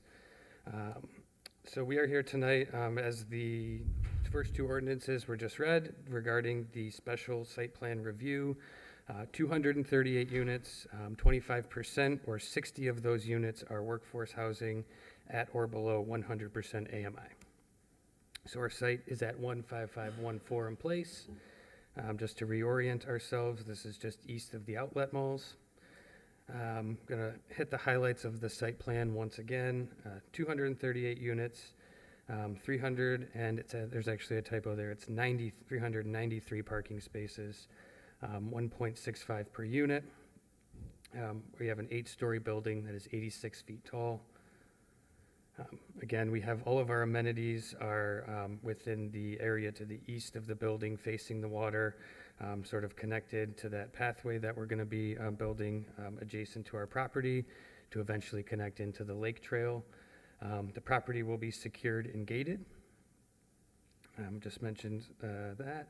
And then, yeah, we have the workforce housing units. So this is an additional 60 workforce housing units in addition to all the other ones that have been going on in the city. So there was a question last time regarding where the units were spaced out.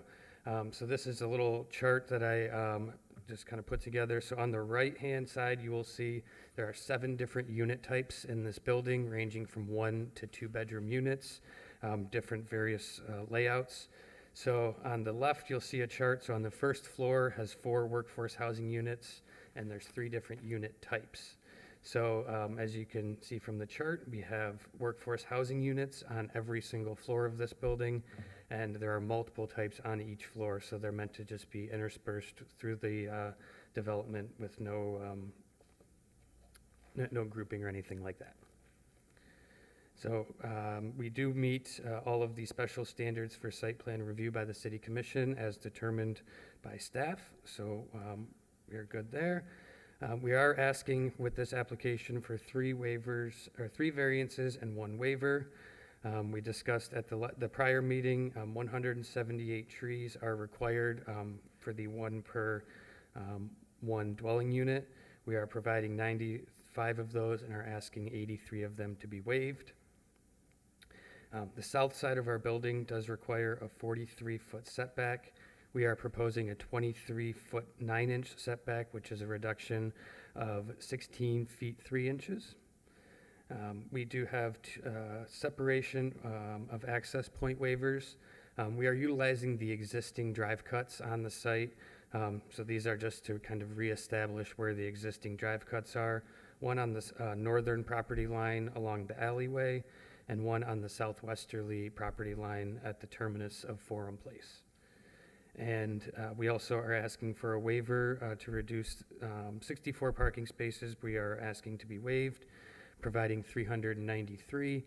Just as a side note to that, we are required to have 30 bike parking spaces.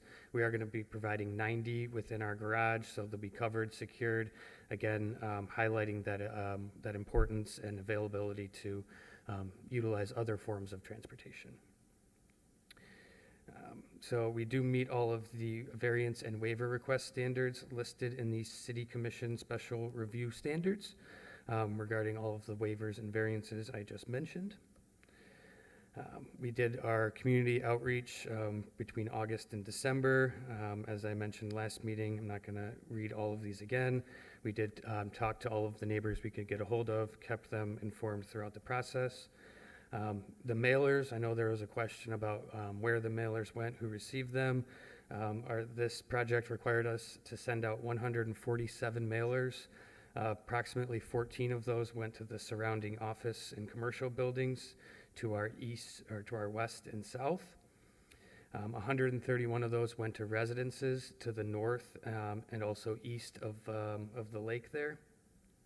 And then 2 of them went to city-owned parcels, which are shown as the lake properties there. So there was a higher concentration of the residential neighbors being informed. That's the site plan. I'm happy to answer any questions. And as our conclusion, again, we are utilizing the city ordinance enacted to provide more workforce housing in the city. We are looking to redevelop this underutilized parcel and bring it to its highest and best use. Our building design was intended to minimize off-site impacts. That's where we have some of the lower than our maximum height and how we've arranged the amenities. And we'll be providing some infrastructure upgrades in the form of the off-site pedestrian waterfront pathway, as well as burying the power lines underground to ensure that there's no disruption during natural events. We do have staff support for this request. We agree to the conditions that staff has put in the letter regarding the workforce affordability terms. And we request that tonight's presentation, testimony, and all application documents be entered into the record. And with that, we ask for your support for this project. Thank you very much. Any questions for the applicant before we go to staff? Any questions? Okay, thank you. Thank you. Staff, what say ye?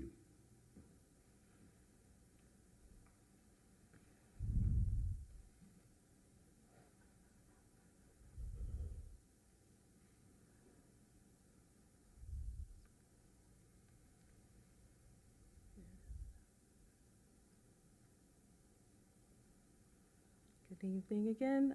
Ann Volsey, planner. The applicant has done a thorough job at presenting, so I'll just cover a few slides. So here you have a site plan with a diagram of the areas impacted by either a variance or a waiver. So in the green is variance 1, required shade trees. This is site-wide. And the yellow is the setback based on the height. The variance number 3 is related to the separation of access points in the northern end and the southern end. And the only waiver is for the parking requirements. And as stated by the applicant, that is offset by the provided bicycle spaces. They provided 90 and they're required to have 23. And they also are providing a pedestrian path that will eventually connect to the Lake Mangonia Trail. And with that, staff recommends approval, including the waivers based on the finding that it complies with the special site plan review interim standards and Resol 306-22.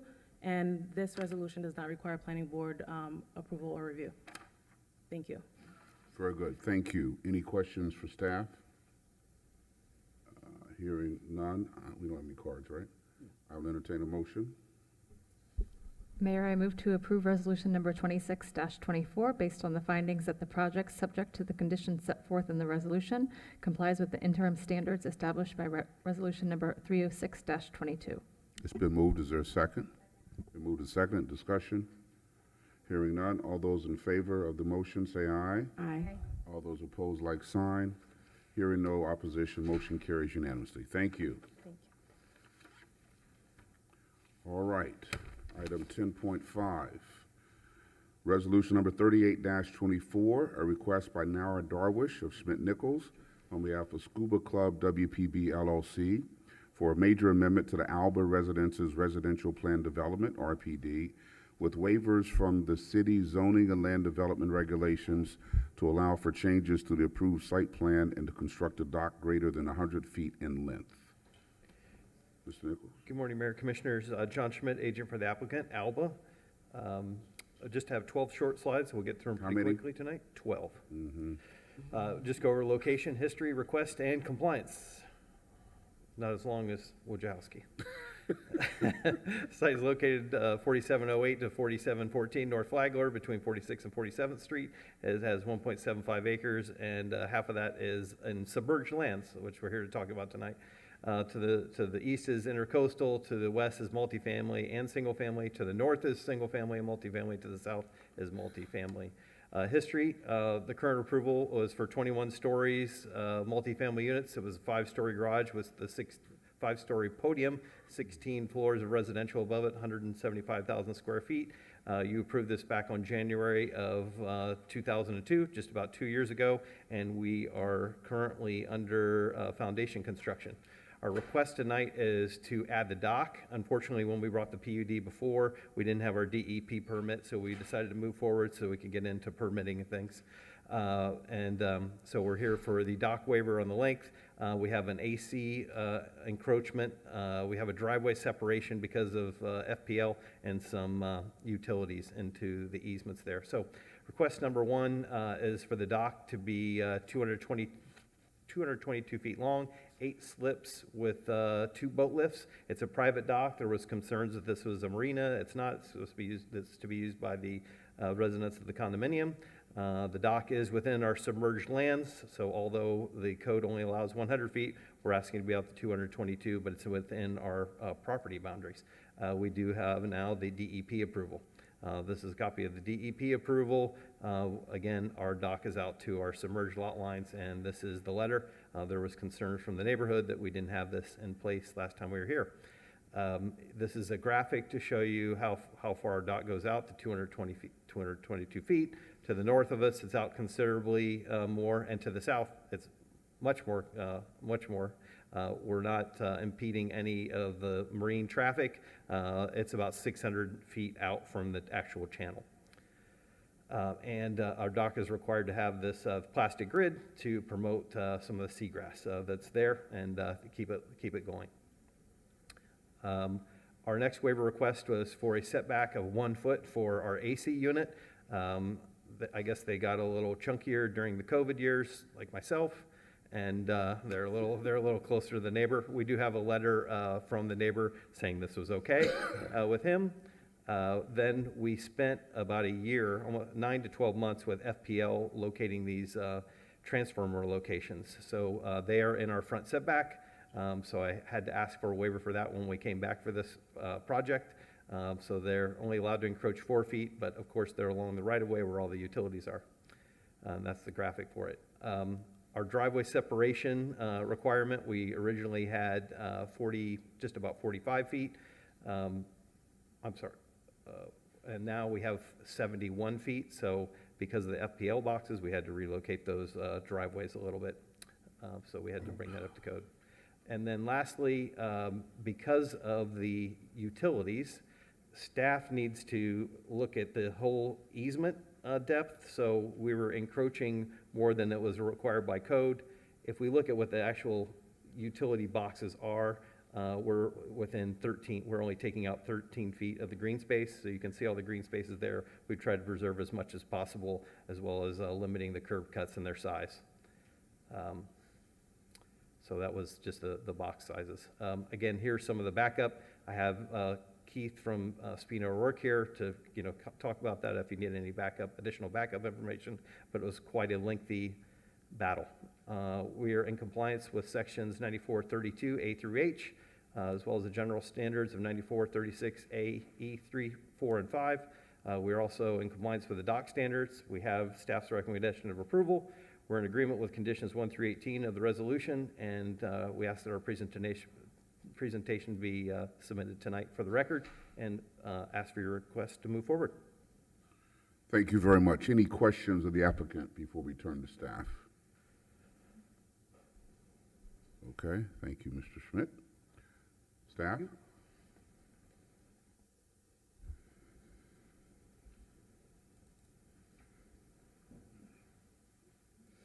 All right, once again, good evening. For the record, Jermaine Swaby, Planning and Zoning Senior Planner.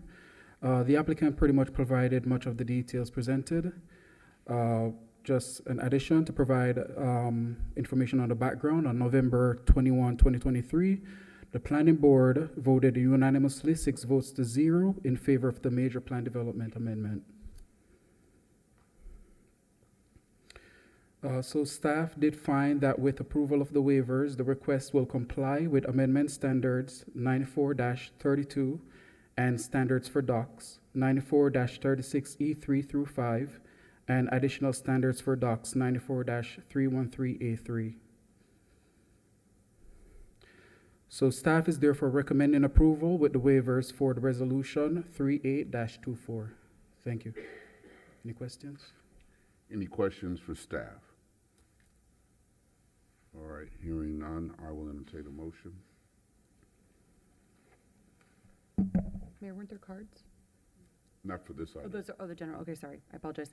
Mayor, move approval of resolution number 38-24 based upon the application submitted, the staff report, factual testimony, the recommendation of the planning board, the findings that the request complies with the comprehensive plan, and the standards in section 94-32, 94-36E3, 36E4, 36E5, and with approval of the waiver 94-313A3 of the city's zoning and land development regulations. Second. It's been moved and seconded. Discussion. Hearing none. All those in favor of the motion say aye. Aye. All those opposed, like sign. Hearing no opposition, motion carries unanimously. Thank you. We will now turn to comments from the public. I have a few cards here. Lamont Humber, Dr. Jamian Lovett, and Michael Mason. If you could start making your way toward the podium, please. Mr. Hummer.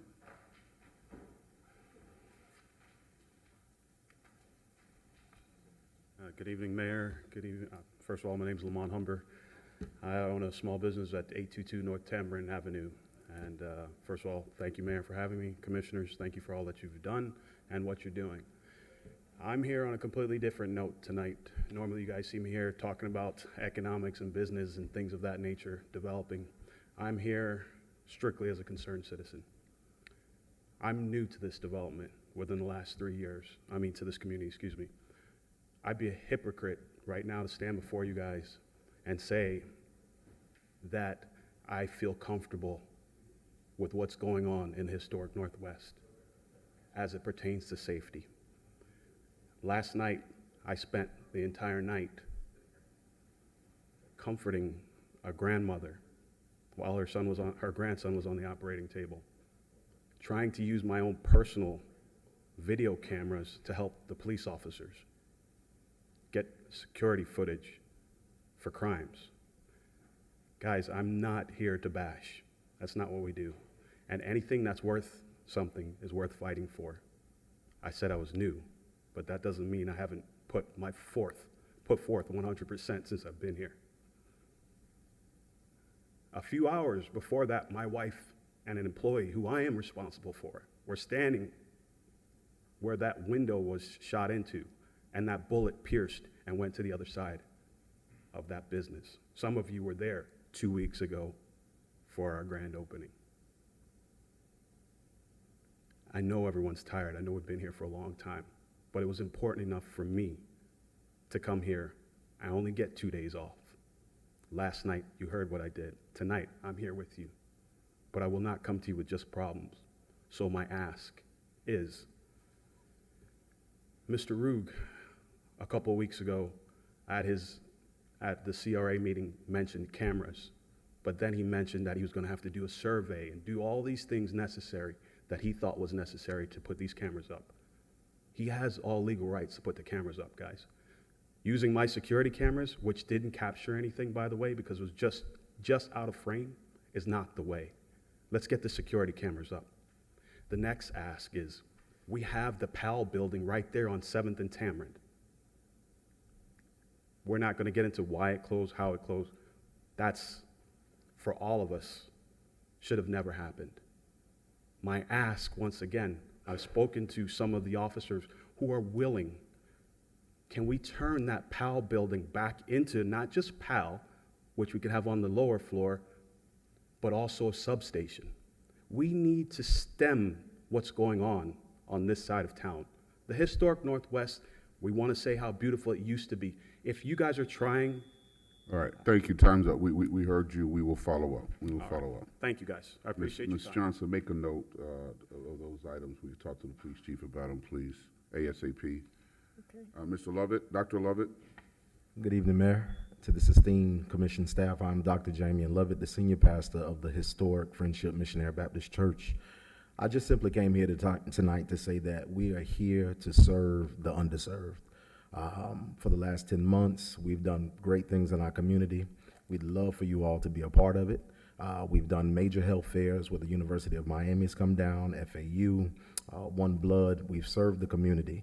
Every fourth Saturday, we serve 300 to 500 families. We're giving out groceries as well. And in March, we are launching, because we believe in serving the total man, that's physically, mentally, and spiritually. In March, we are launching our clinic for mental and physical health as well. So I just wanted to let you all know that we're here to serve the community, and we'd love to partner with you as well. Thank you. Thank you for your service. Michael Mason. Michael Mason. Michael Cleveland. Michael Cleveland. Okay, that's all the cards. We'll start with comments from the dais. President Warren.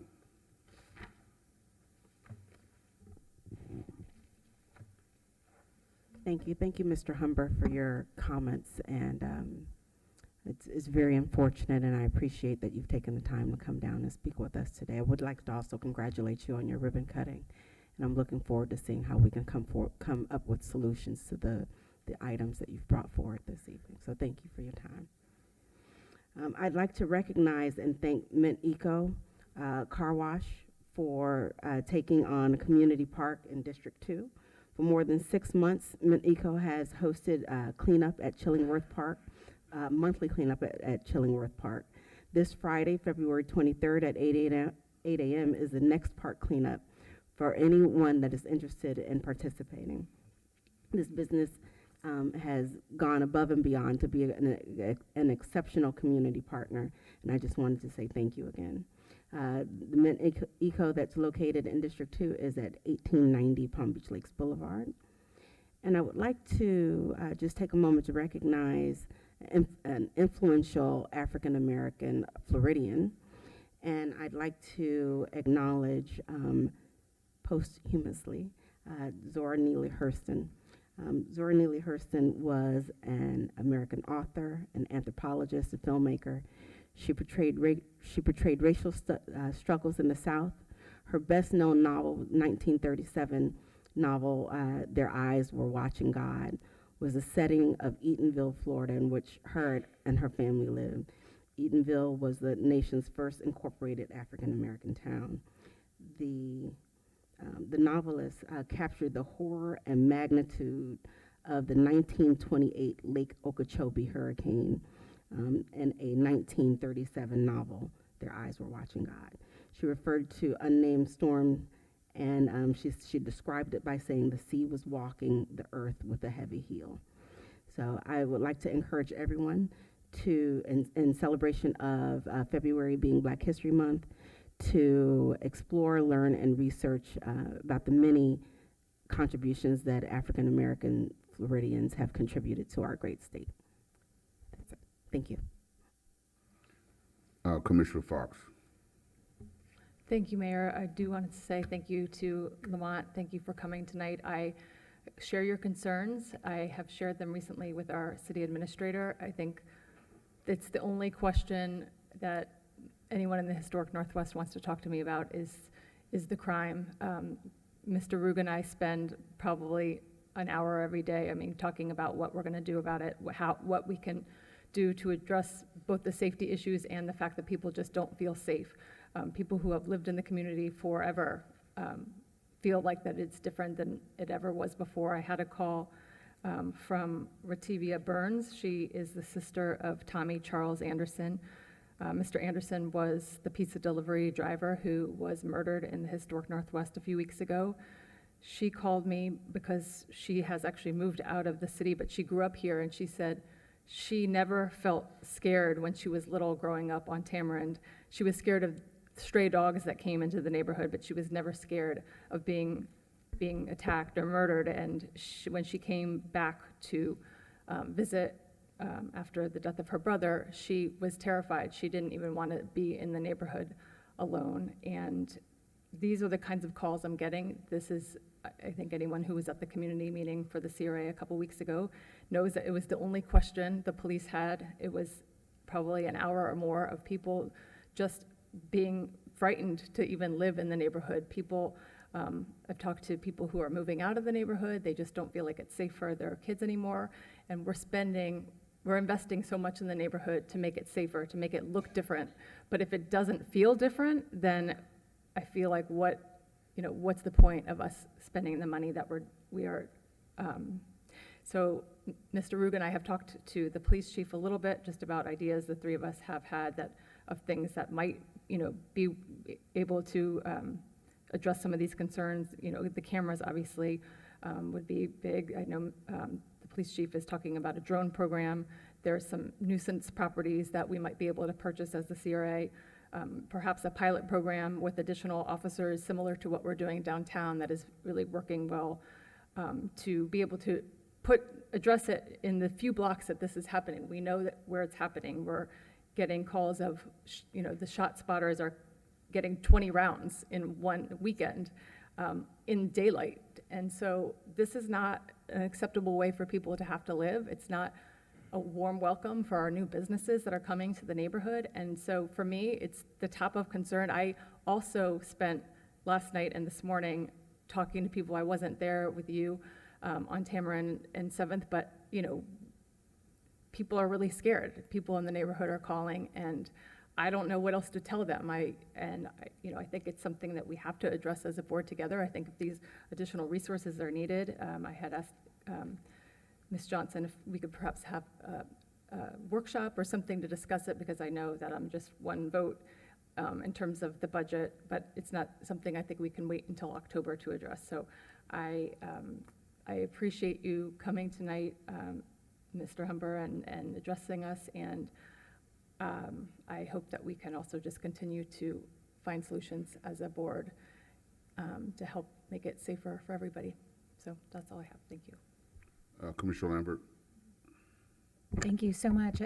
Commissioner Fox, thank you for those comments, and I definitely support, hearing and addressing, hearing those solutions and addressing those issues together as a dais. And Lamont, thank you so much for coming in and sharing that firsthand experience. It is extremely disheartening to hear about that situation, and we want to correct it, and we want to make sure that people feel safe in this neighborhood and throughout our city. So thank you for staying with us and being able to share your feelings and be passionate about it.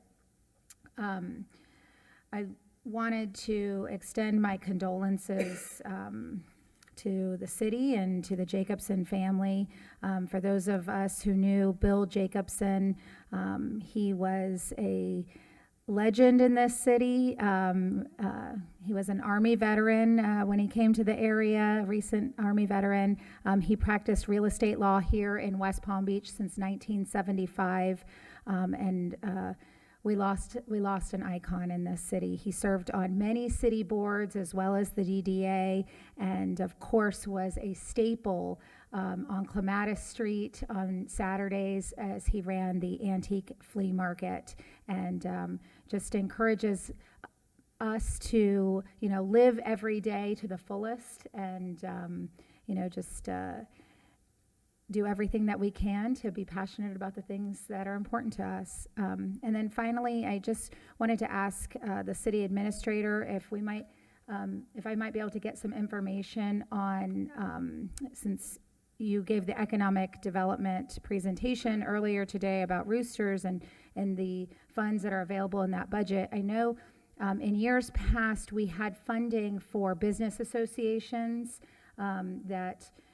I believe that it was a match to some funds that the business association may have themselves, but I know that there's an association on South Dixie that would love to know more about those funds if they are still available and what it takes to utilize them. Thank you.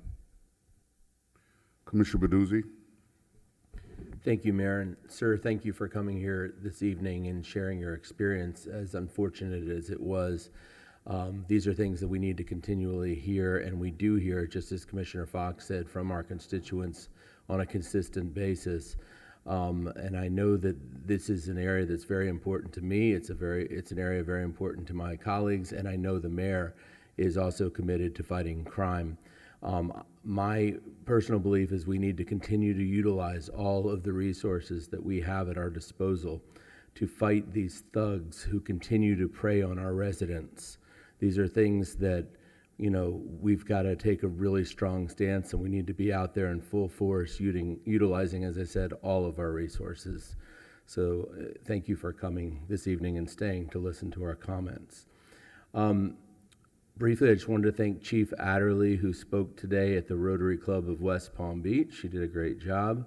Next week's Rotary is hosting Superintendent Burke of the Palm Beach County School District. Everyone is certainly invited. Get with me, or you can go to the Rotary's website and sign up.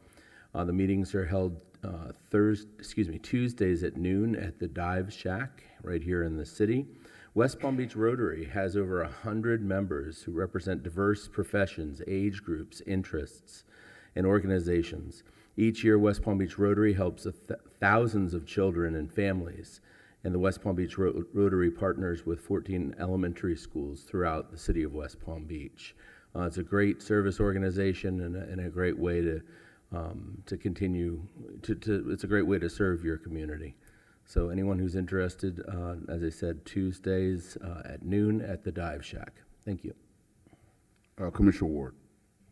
I want to echo the sentiments that my other commissioners have said. Thank you for staying here so long to speak about this. I think I know Commissioner Fox and we obviously can't talk about things that we're potentially vote on, but I know that we're dealing with the same issues and the crime issues that are going on in the North End and obviously in the historic Northwest. And I know you had asked about PSC and another pilot program. You know, it was born from the community members wanting more eyes and ears on the streets. And it started with our police saying we don't have enough eyes and ears on Broadway. And so I said, then we're going to get more eyes and ears on Broadway. And we worked together to bring in PSC. And I think, PSC was working closely in Northwood Village, and that was working. And then, it was, okay, let's look at Pleasant City and how that works, and did a study at the neighborhood level with Pleasant City First Neighborhood Association and worked that. And they work in cooperation with our police, and so if they see things, they are contacting them and making sure that it's followed through. I think that, drones, I know I've talked to the police about that. It's been brought up at our police meetings. I think that's a phenomenal way to look at how can we use technology to our benefit so that we have, CCTV all over the place.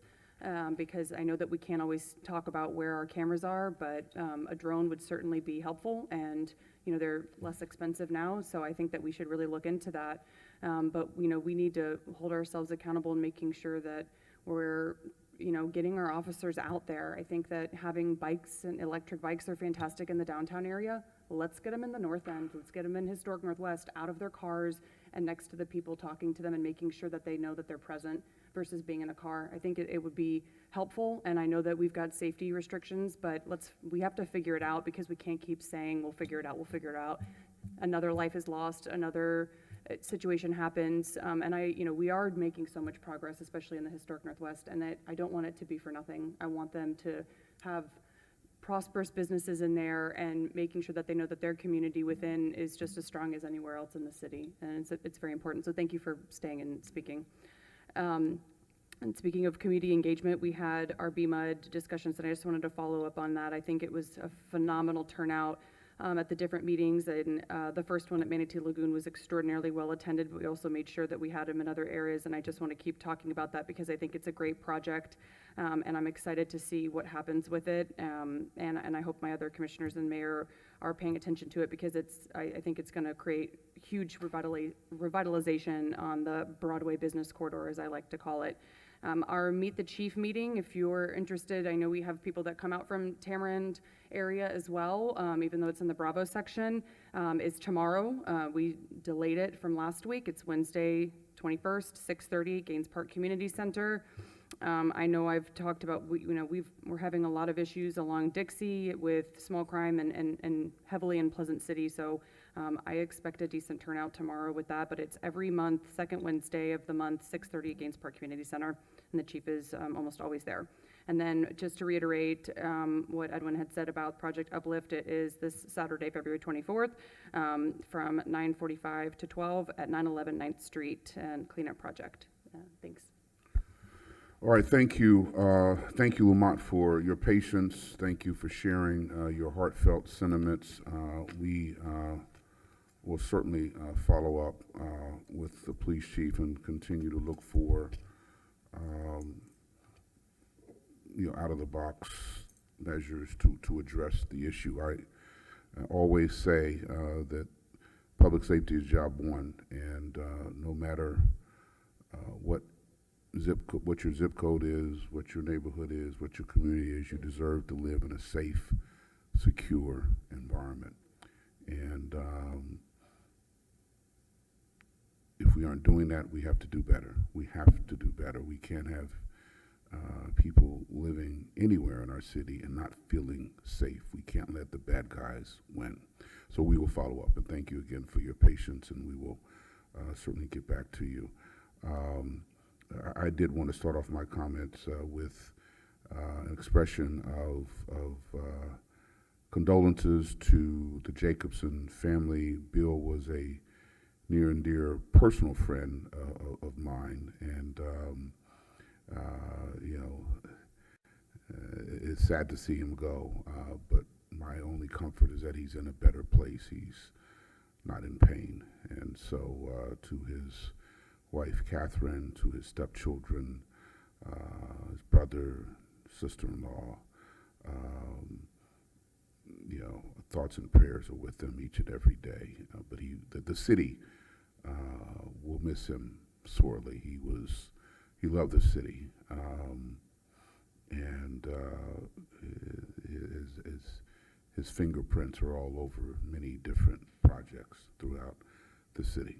We lost a good one.